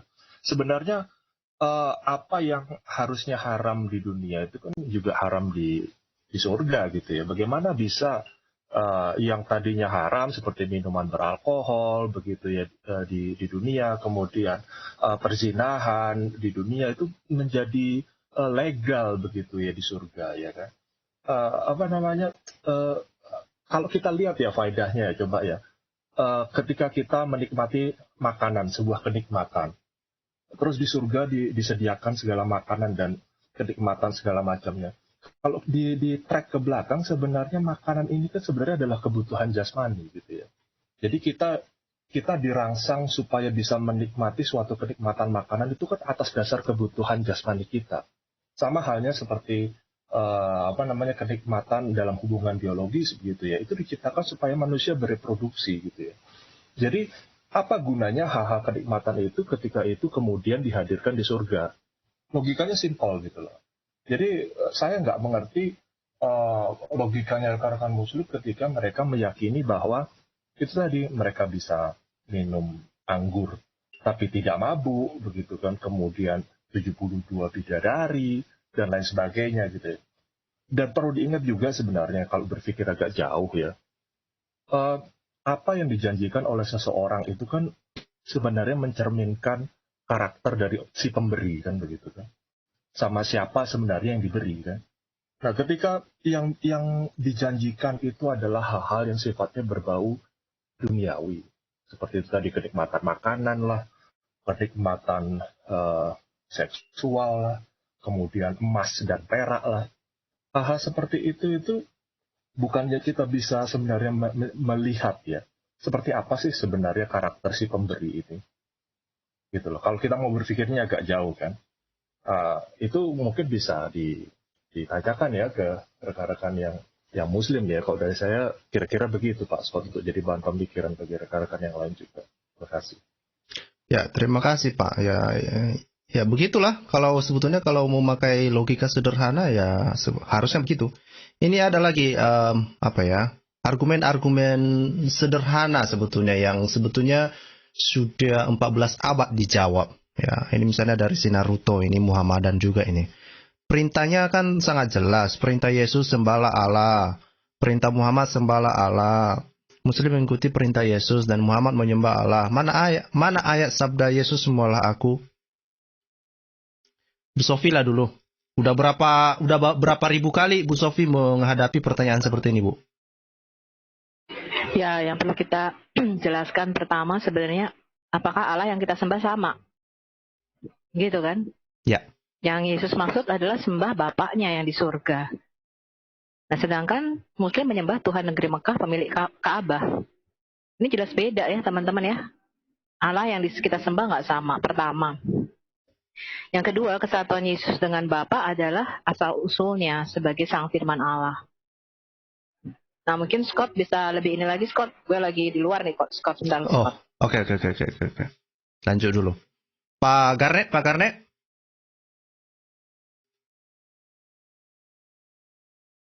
Ya. Karena kebetulan saya ingat ya tentang ini tadi ya. Sebetulnya, nah disinilah yang banyak yang jadi masalah saya pikir. Yang katanya Allah itu adalah Maha Tahu ya. Tapi ternyata kalau kita baca-baca Quran, misalkan ya, coba kita buka dulu Qiyas 5 ayat 116 ya. Ini untuk menjawab pertanyaan ini kan Pak? Coba. Pak Garnet untuk memberi pertanyaan, untuk menjawab pertanyaan ini. Tentang apa tadi? Ini dibilang perintahnya sangat jelas. Perintah Yesus sembahlah Allah. Perintah Muhammad sembahlah Allah. Muslim mengikuti perintah Yesus. Muhammad menyembah Allah. Mana ayat sabda Yesus sembahlah aku? Nah. Jadi kalau Yesus itu tidak sama dengan apa ya Isa ya. Jadi Yesus itu adalah Tuhan yang benar, sama seperti katakanlah seperti presiden ya. Presiden itu adalah jelas kepala negara, kita tahu semua. Tapi dia tidak perlu mengaku-ngaku, aku ini presiden, hormati aku. Tidak perlu seperti itu. Karena Tuhan yang benar itu perlu minta disembah. Hanya iblis yang minta disembah. Hanya iblis yang mengemis disembah. Kalau Tuhan yang benar, dia hanya cukup menunjukkan keberadaan dan kekuasaannya dan kemuliaannya. Hanya cukup menunjukkan saja. Kita mengerti, itulah untuk orang yang mengerti. Tetapi kalau iblis, sembah aku ini Tuhan loh, sembah. Hanya iblis yang mau mengaku-ngaku seperti itu. Tapi karena kalau Tuhan sejati tidak perlu. Sama seperti yang saya katakan tadi, kalau misalnya presiden dia sudah asli nyata, dia seperti Jokowi lah, memakai pakaian katakanlah pakaian buruk, lalu pergi menyamar jadi apa? Tetap dia itu presiden. Dia itu pergi ke pengemis, dia itu tetap presiden. Tetapi kalau presiden ya, kalau pengemis misalnya menyamar jadi presiden nggak bisa.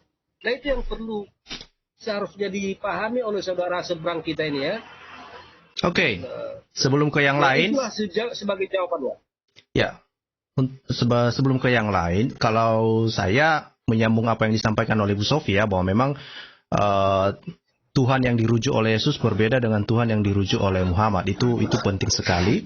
Yang kedua adalah kamu pikir Yesus disalib karena apa? Sudah berkali-kali disampaikan dan Alkitab mencatat bahwa Yesus disalib karena dia mengaku sebagai anak Allah, dan orang Yahudi mengakuinya gitu loh. Orang Yahudi mengakuinya. Ya, ini saya tunjukkan lagi ya. Ini saya tunjukkan lagi. Oke, sebentar. Nah, ini ya. Ini di dalam Yohanes 10 ayat 33 ini dibilang, jawab orang-orang Yahudi itu, bukan karena suatu pekerjaan baik maka kami mau melempari engkau, melainkan karena engkau menghujat Allah dan karena engkau sekalipun hanya seorang manusia saja menyamakan dirimu dengan Allah. Kenapa? Karena Yesus mengaku dia sebagai anak Allah. Kalau Yesus mengaku sebagai anak Allah, maka apa artinya? Ya dia Allah juga, gitu loh. Dia Allah juga. Ngerti ya? Jadi itu makanya kalau di dalam iman kekristenan bahwa kita percaya Bapa, anak itu memiliki satu hakikat lah. Mereka satu hakikat, ya. Pribadinya memang bisa dibedakan, tetapi tidak terpisah ya, Bapa, Anak, dan Roh Kudus. Itu imannya kekristenan, itu imannya orang Kristen. Dan sekali lagi selalu ingat ini, kenapa lah Yesus disalib? Sekalipun Muhammad menyangkalnya ya, sekalipun Islam menyangkal bahwa Yesus disalib ya, itu cerita lain lah ya. Nah, intinya kenapa Yesus disalib? Karena dia mengaku sebagai anak Allah. Lalu kamu mencari-cari, mana ayatnya Yesus sembahlah aku? Mana ayatnya di mana Yesus mengatakan sembahlah aku? Lu pikir sekali lagi, lu pikir Yesus disalib gara-gara apa? Karena dia mengaku sebagai anak Allah. Lalu yang kedua, ini sebetulnya adalah pertanyaan konyol bagi saya. Kenapa harus ada ayat yang harus tertulis secara verbatim di dalam Alkitab mengatakan, Yesus harus mengatakan sembahlah aku? Mengapa? Mengapa sebuah kalimat itu dibutuhkan untuk membuktikan ketuhanan Yesus? Kenapa cara berpikirnya Islam harus dimasukkan di dalam pemikirannya Alkitab atau di dalam narasinya Alkitab untuk membuktikan ketuhanan Yesus? Ini yang saya bilang ini. Cobalah Muslim, dipakai sekali lagi, pakailah otak itu gitu. Jangan bawa cara berpikir Islam ke dalam narasi Kristen. Itu tidak benar. Sekali lagi, ya saya tegaskan kembali, sekalipun kamu tidak percaya bahwa Yesus disalib, dia diserupakan, tetapi fakta sejarahnya dan Alkitab mencatat, Yesus disalib karena dia mengaku sebagai anak Allah. Karena dia anak Allah, dia menyamakan dirinya dengan Allah. Ya kan? Dan Yesus juga mengatakan, ya kan, kalau kamu menghormati aku, itu sama dengan menghormati Bapa. Itulah kenapa orang Kristen menyembah Yesus. Karena kalau kamu mau menyembah Bapa, itu sama dengan menyembah Yesus. Itu ada ayatnya itu. Jadi ketika kamu mengatakan, Yesus itu cuma nabi, Yesus itu cuma manusia. Tapi kalau kamu perhatikan apa yang disampaikan Yesus, kalau kamu menghormati Bapa, itu sama. Kalau kamu menghormati aku, itu sama seperti menghormati Bapa, katanya begitu. Oke ya?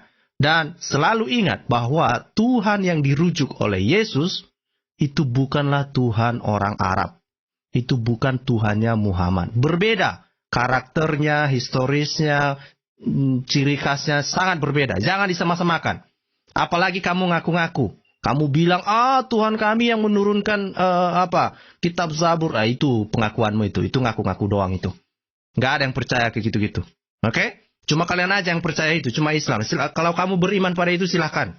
Tapi jangan kamu bawa-bawa itu dalam iman Kristen. Jangan kamu pikir itu Tuhannya kamu itu sama dengan Tuhannya orang Kristen atau Tuhannya orang Yahudi. Jauh. Jauh panggang daripada api. Jauh. Ya, jauh. Pak Bulus, ada mau ditambahkan Pak Bulus? Oke, makasih Bung. Tadi saya tunggu-tunggu. Cuma saya mau tanya ke mereka. Mereka dibaptis gak? Yesus bilang diperintah baptis loh. Tanya mereka dulu satu. Ada gak mereka dibaptis? Belum. Apalagi yang kedua. Di perjanjian lama, Tuhan Elohim gak pernah minta sembahlah aku. Carilah ayat itu ada gak? Perjanjian lama ya. Dia bilang perjanjian lama loh. Gak ada sama sekali itu. Kata sembahlah aku gak ada lah. Nah. Kok di Quran yang abad ke-7 Tuhan minta disembah, bahkan di kisah Musa. Kok beda kisahnya? Beda banget kisahnya. Nah ini perlu pertanyaan ini. Nah itu yang kedua. Yang ketiga, di Alkitab kita dari perjanjian lama sampai perjanjian baru semua ditulis oleh manusia. Beda dengan Quran yang katanya turun dari Allah. Allah menurunkan langsung pada Nabi dan Rasulnya. Nah itu beda. Udah jelas beda. Sebab kita mempercayai Taurat, Zabur, dan Injil ditulis oleh manusia. Beda dengan mereka yang diturunkan oleh Allah. Nah udah. Itu aja Bung. 3 itu aja Bung. Udah selesai saya. Baik. Ini ada mau ditambahkan Pak Wiwin. Silakan Pak Wiwin. Ya, terima kasih Pak Scott. Ini saja, saya suka menggunakan logika dan nalar ya. Coba rekan-rekan Muslim, saya yakin rekan-rekan yang menyimak juga tidak sebodoh itu gitu ya. Jadi maksudnya begini. Dari nama yang digunakan istilah Allah begitu yang digunakan itu kan sebenarnya kan harus kita akui itu terjemahan gitu ya.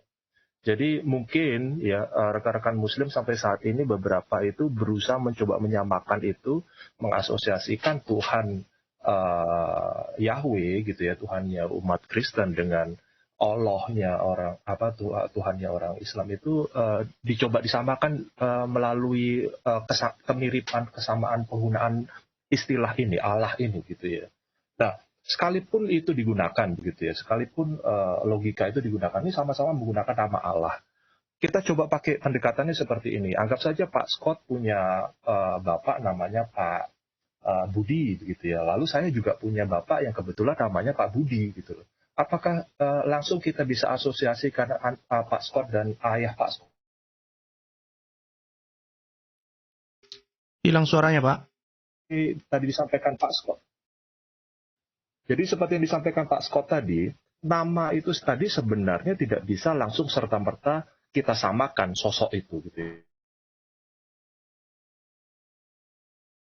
Anda boleh punya nama yang sama, kalau karakternya berbeda, maka itu sosok yang berbeda. Intinya kan begitu.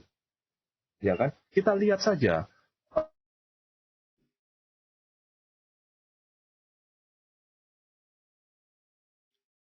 Jaringannya Pak Wiwin, jaringannya bermasalah. Ya, suaranya nggak ada. Oh, maaf, jaringan saya kurang bagus ya. Iya. Oke. Nanti saya coba lagi deh kalau gitu. Ya, saya coba perbaiki jaringan saya dulu, Pak. Baik. Ini ada nambahin dikit. Oh, boleh. Ini ada Muslim ya, Pak, Bu. Biar langsung aja ke Muslimnya, ya kan? Ini sebentar saya pindahkan dulu ya Pak Wiwin atau Pak Helboy. Pak Helboy dulu ya. Pak Helboy kayak yang bikin kopi. Oke. Ini Sunan Ampel. Sunan Ampel, apa mau disampaikan? Silakan. Halo, selamat sore semuanya. Diperbaiki dulu mikrofonnya, Pak. Ini nggak jelas. Bagus suaranya. Dicabut dulu, Pak. Headsetnya, Pak. Headset dicabut dulu, dipasang lagi, Pak. Coba, Pak. Ini akun yang satu lagi ya. Akun yang satu lagi, coba. Akun yang satu lagi, coba. Sunan Ampel, coba. Wah, makin parah. Oke, lain kali ya. Ini. Lagi balapan motor. Iya, ini Andi KW. Andi KW, apa mau disampaikan Pak Andi KW? Halo, Pak Andi KW. Silakan Pak. Iya. Ya, silakan. Saya dengar sejak tidak ada pendapat lain lagi yang dengar. Saya dari Katolik. Oh, begitu ya Pak. Oke, kalau gitu silakan Bu Sofi. Ya, yang pertama kita harus tahu bahwa Tuhan yang kita sembah tidak sama. Bentar ya, saya sambil nyetir. Yang kedua, ya tadi Brother Scott sudah menyatakan barang siapa tidak menghormati anak, dia tidak menghormati Bapa. Jadi Yesus itu hakikatnya firman. Bagaimana kamu bisa taat dan menyembah kalau kamu tidak menyembah sang anak? Intinya adalah, teman-teman, ya intinya adalah bahwa kita percaya firman itu nggak nusul jadi kitab. Kamu pun harus mentaati semua firman yang keluar dari mulutnya Muhammad. Karena mereka ini nggak tahu apa itu istilah menyembah. Mereka pikir menyembah itu hanya sujud-sujud, jongkok-jongkok. Menyembah itu apa, teman-teman? Mentaati. Ya kan? Taat dan patuh. Menjadikan apa yang kamu sembah itu sebagai Tuhan. Itu caranya bagaimana? Bukan dengan kamu jongkok-jongkok. Atau kamu memberikan persembahan. Misalnya seperti apa? Dikasih kembang kayak, dikasih menyan kayak, dikasih apa? Bukan seperti itu menyembah, teman-teman. Menyembah itu adalah kamu mentaati seluruh firman Tuhan. Nah, permasalahannya di dalam iman Kristen, firman itu nggak jadi satu kitab. Tapi menjadi seorang pribadi yang bernama Yesus. Jadi tanpa Yesus, ya, makanya Yesus mengatakan, akulah jalan kebenaran dan hidup. Tidak seorang pun dapat sampai kepada Bapa tanpa melalui aku. Ini esensi, teman-teman. Ya, sama seperti kamu mentaati setiap perkataan Muhammad. Muslim itu juga kalau dikatakan menyembah Allah, tidak betul. Mereka nggak punya hubungan pribadi dengan Tuhan. Mereka nggak bisa dengar suara Tuhan. Yang kedua, Muslim itu menyembah Muhammad. Ya, buktinya mereka tidak bisa hidup tanpa Quran dan hadis. Ya, kalau kita tanya apa itu Quran, perkataan Allah, apa itu hadis, perkataan Muhammad, dan mereka nggak bisa pisahkan itu. Karena taat kepadaku, kata Muhammad, sama dengan kamu taat kepada Allah. Jadi kamu tuh tidak betul kalau menyembah Allah. Kamu nggak pernah dengar suaranya, kamu nggak pernah lihat rupanya kok. Yang kamu harus ikuti itu Muhammad. Muhammad pakai celak, kau pakai celak. Muhammad celananya cingkrang, kau harus celananya cingkrang. Muhammad jenggotan, kau harus jenggotan pula diwarnai merah. Semuanya kamu tiru. Jadi sebenarnya yang kamu sembah, yang kamu tuankan, yang kamu taati itu Muhammad. Oke, Scott, take over Scott. Gue masih nyetir sebentar. Oke, hati-hati Bu. Ini ada Pak Wiwin. Pak Wiwin, silakan lanjutkan Pak. Mudah-mudahan sudah bagus jaringan Pak Wiwin. Ya, mudah-mudahan sudah lebih bagus ya suaranya Pak Scott ya. Iya Pak. Oke, ini saya ingin sedikit aja ya yang tadi saya jelaskan itu. Mungkin rekan-rekan di Muslim ini bingung karena mencoba mengasosiasikan antara Tuhan Islam dan Tuhan umat Kristiani begitu ya. Karena penggunaan nama Allah begitu ya. Dan padahal sebenarnya kalau mereka mau melihat lebih jauh, istilah penggunaan Allah dalam Alkitab Indonesia itu pun sebenarnya terjemahan gitu ya. Kalaupun digunakan pendekatan nama yang sama. Menyembah aja mereka nggak ngerti Pak, apa itu menyembah? Coba aja tanya. Betul. Ya, sekalipun pendekatan itu digunakan yang sama gitu ya, Allah, penggunaan kata Allah begitu ya. Tapi itu tadi saya gunakan analoginya sedikit. Kalau namanya bapaknya Pak Scott Budi dan nama bapak saya kebetulan Pak Budi juga gitu. Apakah itu tiba-tiba bisa langsung kita simpulkan bahwa bapaknya Pak Scott dan bapaknya saya adalah sosok yang sama? Kan tentu tidak gitu loh. Masing-masing sosok punya karakternya begitu. Nah sekarang kita lihat apakah karakter dari Allah Tuhan orang Muslim dan Allah Tuhan kita orang Kristiani itu sama gitu. Tidak sama sekali gitu loh. Jadi terserah Anda mau menggunakan nama yang sama ataupun nama berbeda, Anda tidak bisa mengasosiasikan itu ketika karakternya tidak sama. Intinya saya mau mengatakan itu gitu loh. Bagi rekan-rekan Muslim tolong itu coba dipahami dulu poin nomor satunya. Lalu poin nomor duanya, ketika Anda mengatakan Yesus tidak pernah mengatakan sembahlah aku gitu. Itu kembali lagi mengenai pernyataan saya mengenai karakter. Ketika ada sosok yang berani mengatakan bahwa saya adalah Alfa dan Omega. Kalau kamu melihat saya, kamu melihat Tuhan. Nah, hal-hal seperti itu, bisakah hal-hal seperti itu diucapkan oleh orang biasa atau bahkan Nabi sekalipun? Dalam kitab Muslim sekalipun, itu tidak bisa. Itu kan istilahnya jadi penistaan ya, blasphemy gitu ya. Nah, itu kan bisa dipakai logika seperti itu. Apakah perlu seorang raja mengatakan bahwa dirinya aku adalah raja ketika dia yang duduk di singgasana atau dia yang memerintah? Karakter-karakter itu kan yang harusnya dilihat oleh rekan-rekan Muslim gitu. Jadi kalau saya sih pembicaraan ini topik-topik seperti ini sebenarnya sudah cukup basi, mohon maaf sebenarnya, tapi ya bagaimana ya, kita memang harus ulang-ulang terus karena doktrin yang diterima oleh rekan-rekan Muslim yang membuat mereka bingung juga nyatanya masih beredar. Kira-kira begitu dari saya Pak Scott. Terima kasih. Terima kasih Pak Wiwin. Ini ada, ini kita coba lagi dulu. Pak Sunan dulu, Pak Sunan. Pak Sunan, itu mikrofon, audio sudah bagus Pak? Belum? Coba dicas. Tes. Coba. Tes. Silakan Pak. Tes.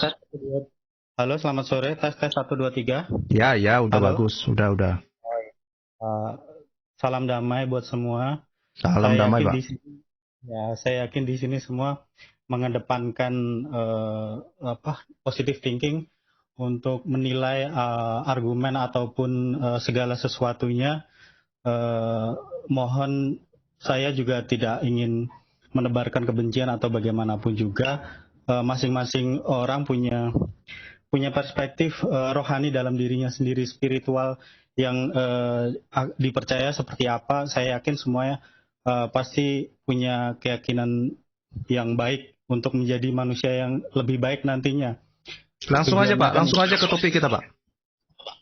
Topiknya mengenai apakah Yesus beragama Islam atau bukan. Menurut saya Yesus dan Isa mungkin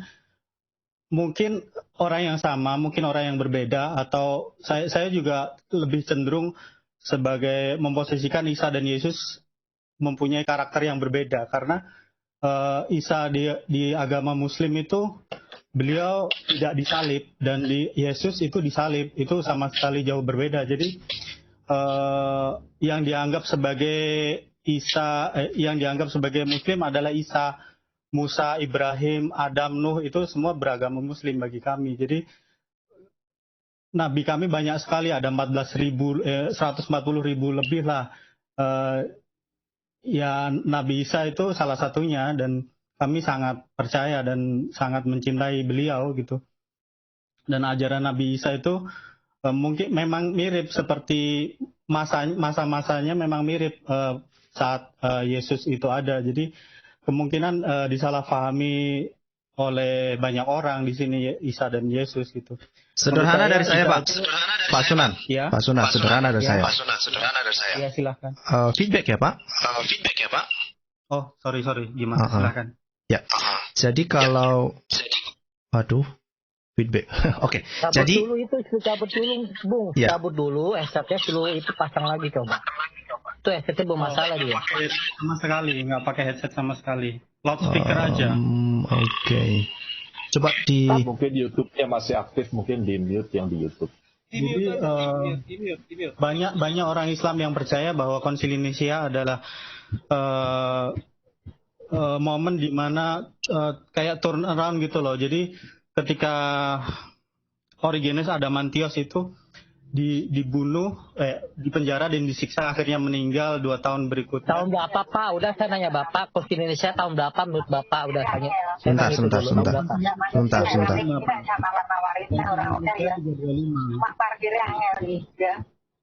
Sebentar. Sebentar. Pak Sunan, sebelum ke Origenes, jangan kita campur-campur dulu, oke? Kita fokus dengan apa yang disampaikan Pak. Karena tadi Pak Sunan kan fokus ke argumen ya. Oke, sekarang argumennya begini. Pak Sunan mengatakan itu ceritanya mirip tetapi berbeda. Maka coba di apa dulu Pak? Di mute dulu Pak, di mute. Di mute dulu Pak, di mute. Biar saya sampaikan dulu ya. Oke. Jadi kita fokus ke argumennya Pak Sunan ya. Pak Sunan bilang bahwa itu ceritanya mirip.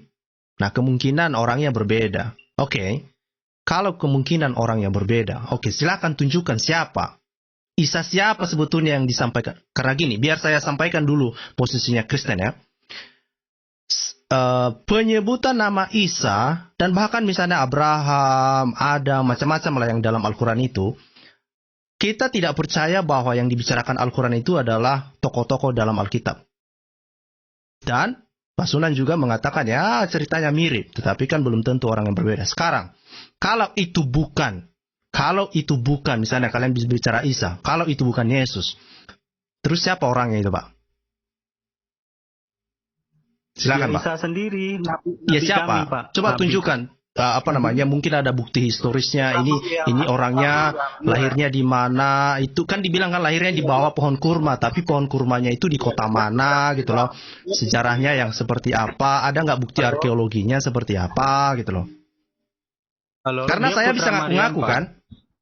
Halo. Bukan ngaku-ngaku ini Pak, ini kisah di dalam Al-Quran. Al-Quran kan nggak perlu kita perdebatkan, soalnya itu kan firman dari Tuhan. Dan Bapak juga nggak punya otoritas untuk memperdebatkan Al-Quran karena Bapak nggak percaya sama Al-Quran. Buat apa Bapak memperdebatkan Al-Quran? Bagi Bapak itu Al-Quran itu kitab suci, Pak. Sama seperti Bapak menganggap Alkitab kitab suci.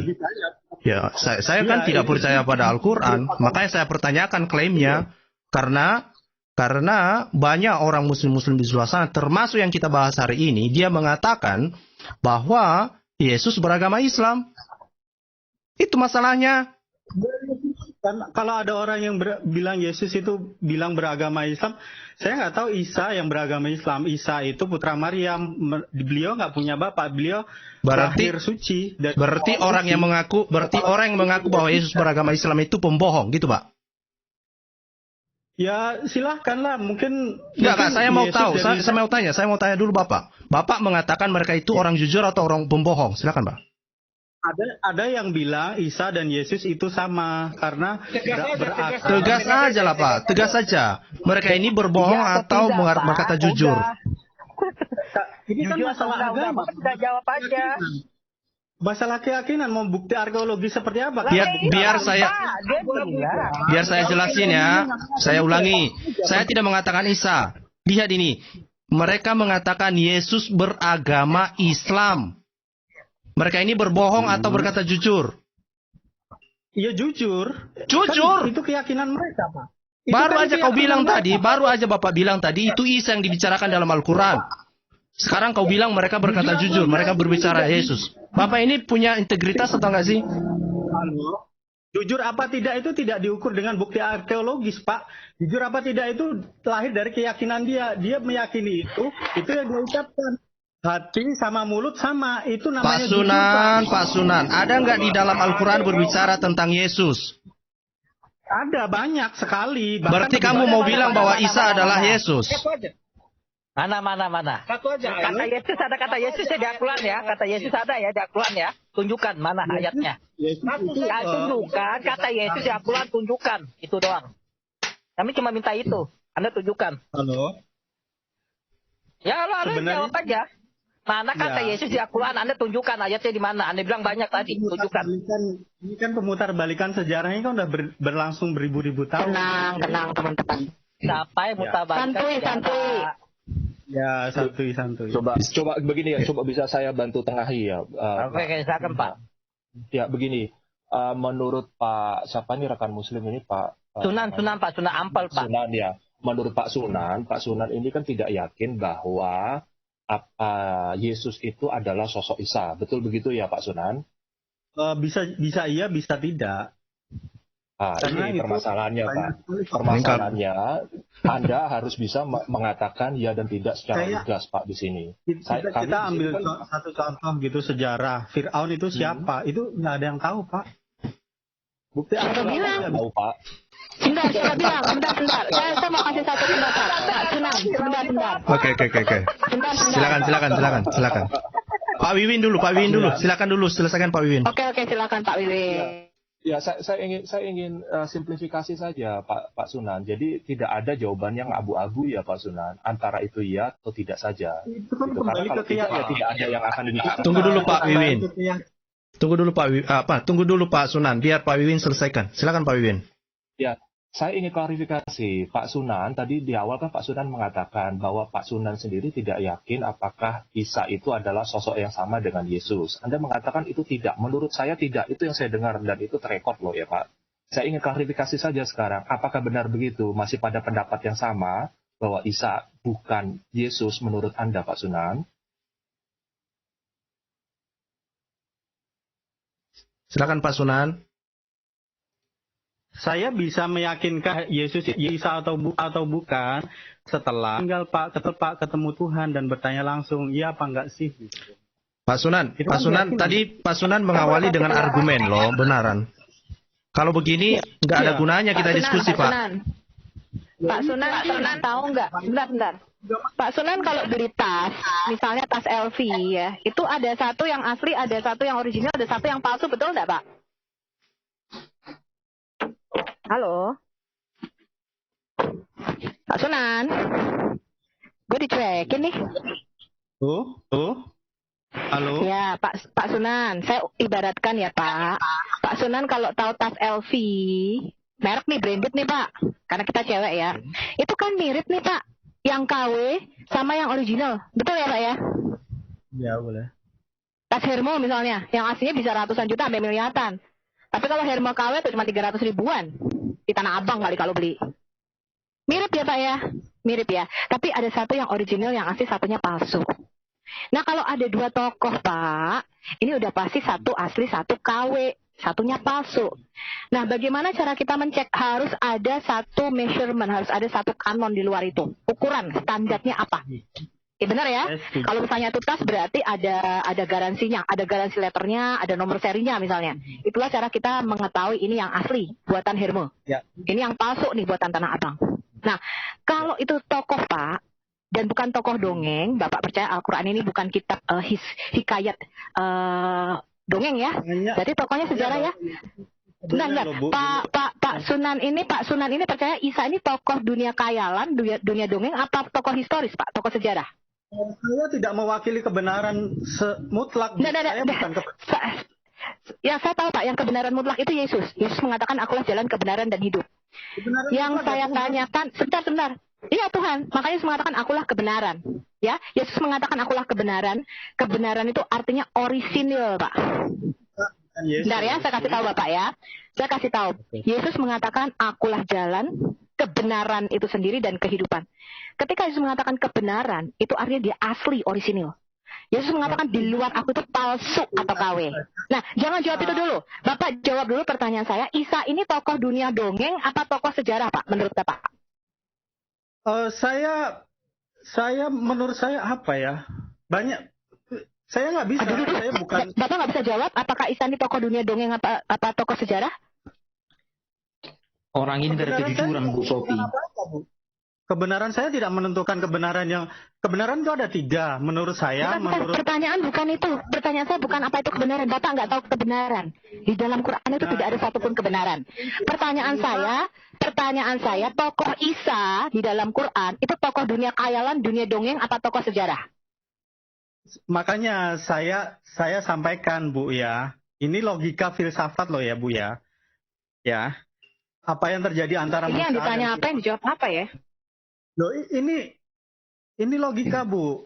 Pak, ini maaf, saya Pak. pakai. Iya, logika itu nggak jalan menjawab pertanyaan sederhana aja kan nggak bisa ngerti. Ada buktinya, Pak. Itu sejarah. Balik ke keyakinan masing-masing. Ada buktinya.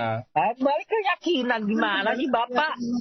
Pak. Saya tahu, Pak, kalau Bapak pengen mempercayai dongeng Cinderella, dongeng Snow White, itu terserah Bapak. Dongeng Pinocchio boleh. Pertanyaan saya bukan itu.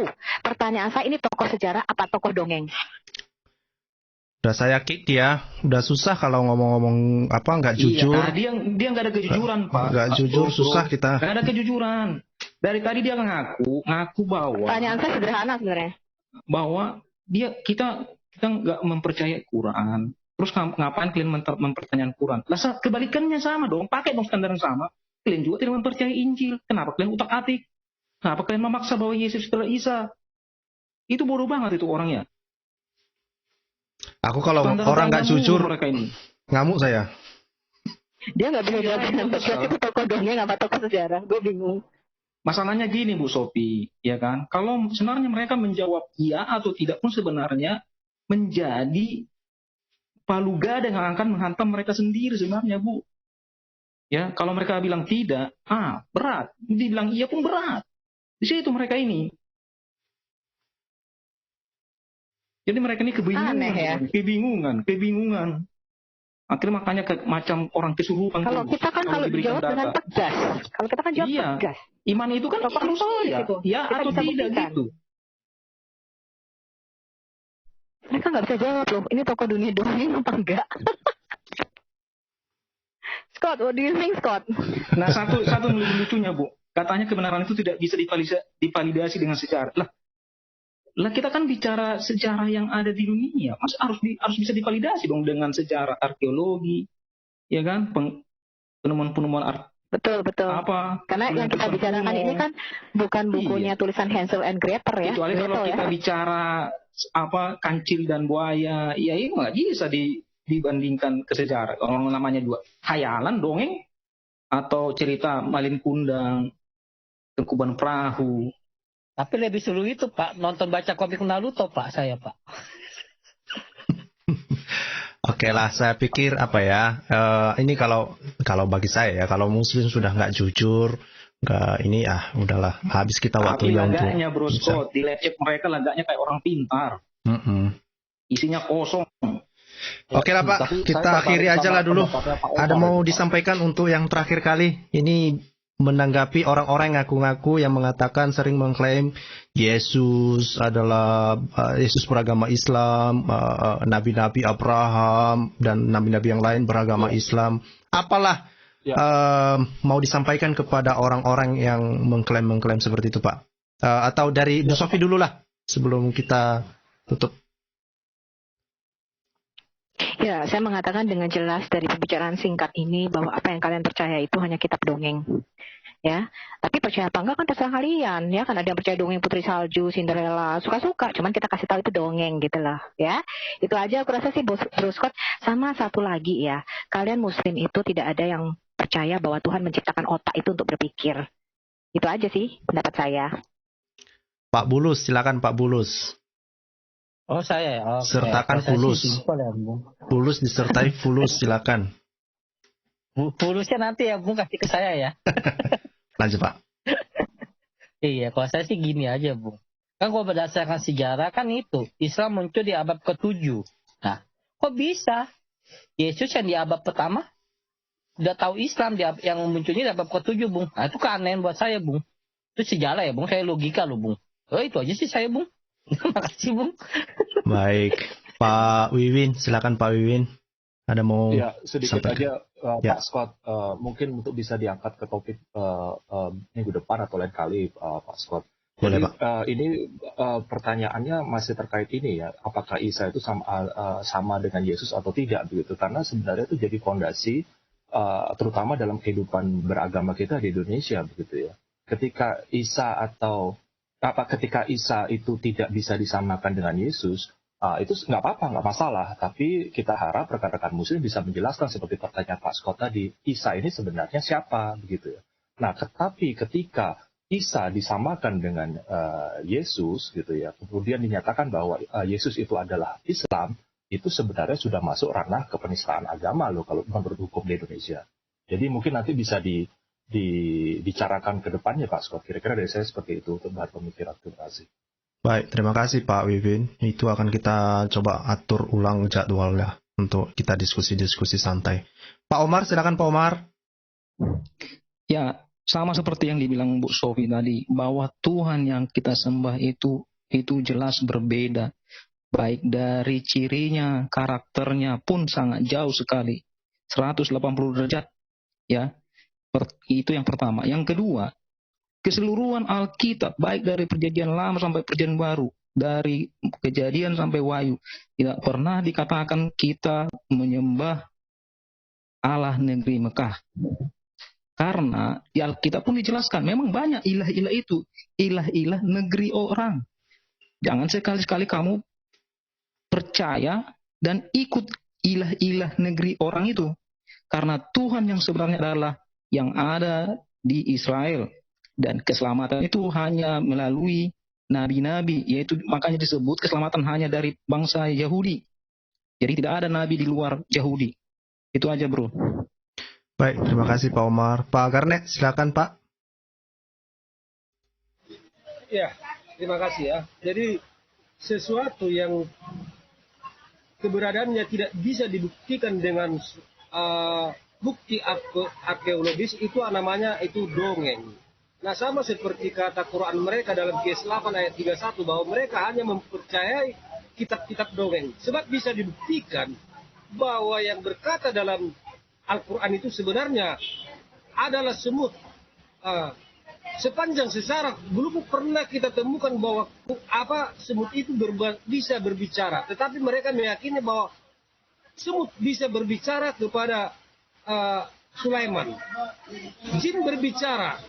Nah, hal-hal seperti inilah yang mereka yakini, makanya mereka mencoba menyamakan Isa dengan Yesus, padahal bukti arkeologisnya tidak pernah ditemukan bahwa Isa itu pernah lahir di bawah pohon korma, tapi disama-samakan dengan Yesus yang lahir di kandang domba di Bethlehem. Nah, hal-hal seperti inilah yang mereka yakini, makanya di Quran mereka sendiri dikatakan bahwa mereka hanyalah mengimani kitab-kitab dongeng. Sebab keberadaan Allah sendiri, mereka sampai sekarang tidak bisa membuktikan keberadaannya. Tidak lain hanyalah tulisan belaka. Sebab kalau ditanya di mana itu Allah, mereka itu akan berkata di arsy. Apakah arsy itu adalah ciptaan? Mereka tidak bisa jawab itu. Sebab dalam prinsip mereka atau yang diyakini mereka ini bahwa segala sesuatu yang diciptakan oleh Allah itu tidak bisa dimasuki oleh Allah sendiri. Nah, di mana sebenarnya Allah itu? Berarti kalau dia tidak berada di suatu tempat, berarti dia itu tidak ada. Nah, mereka hanya menghayalkan, tidak lain hanyalah tulisan atau aksara Arab saja yang mereka sembah. Nah, saya rasa sampai di sini dulu saya ya. Terima kasih.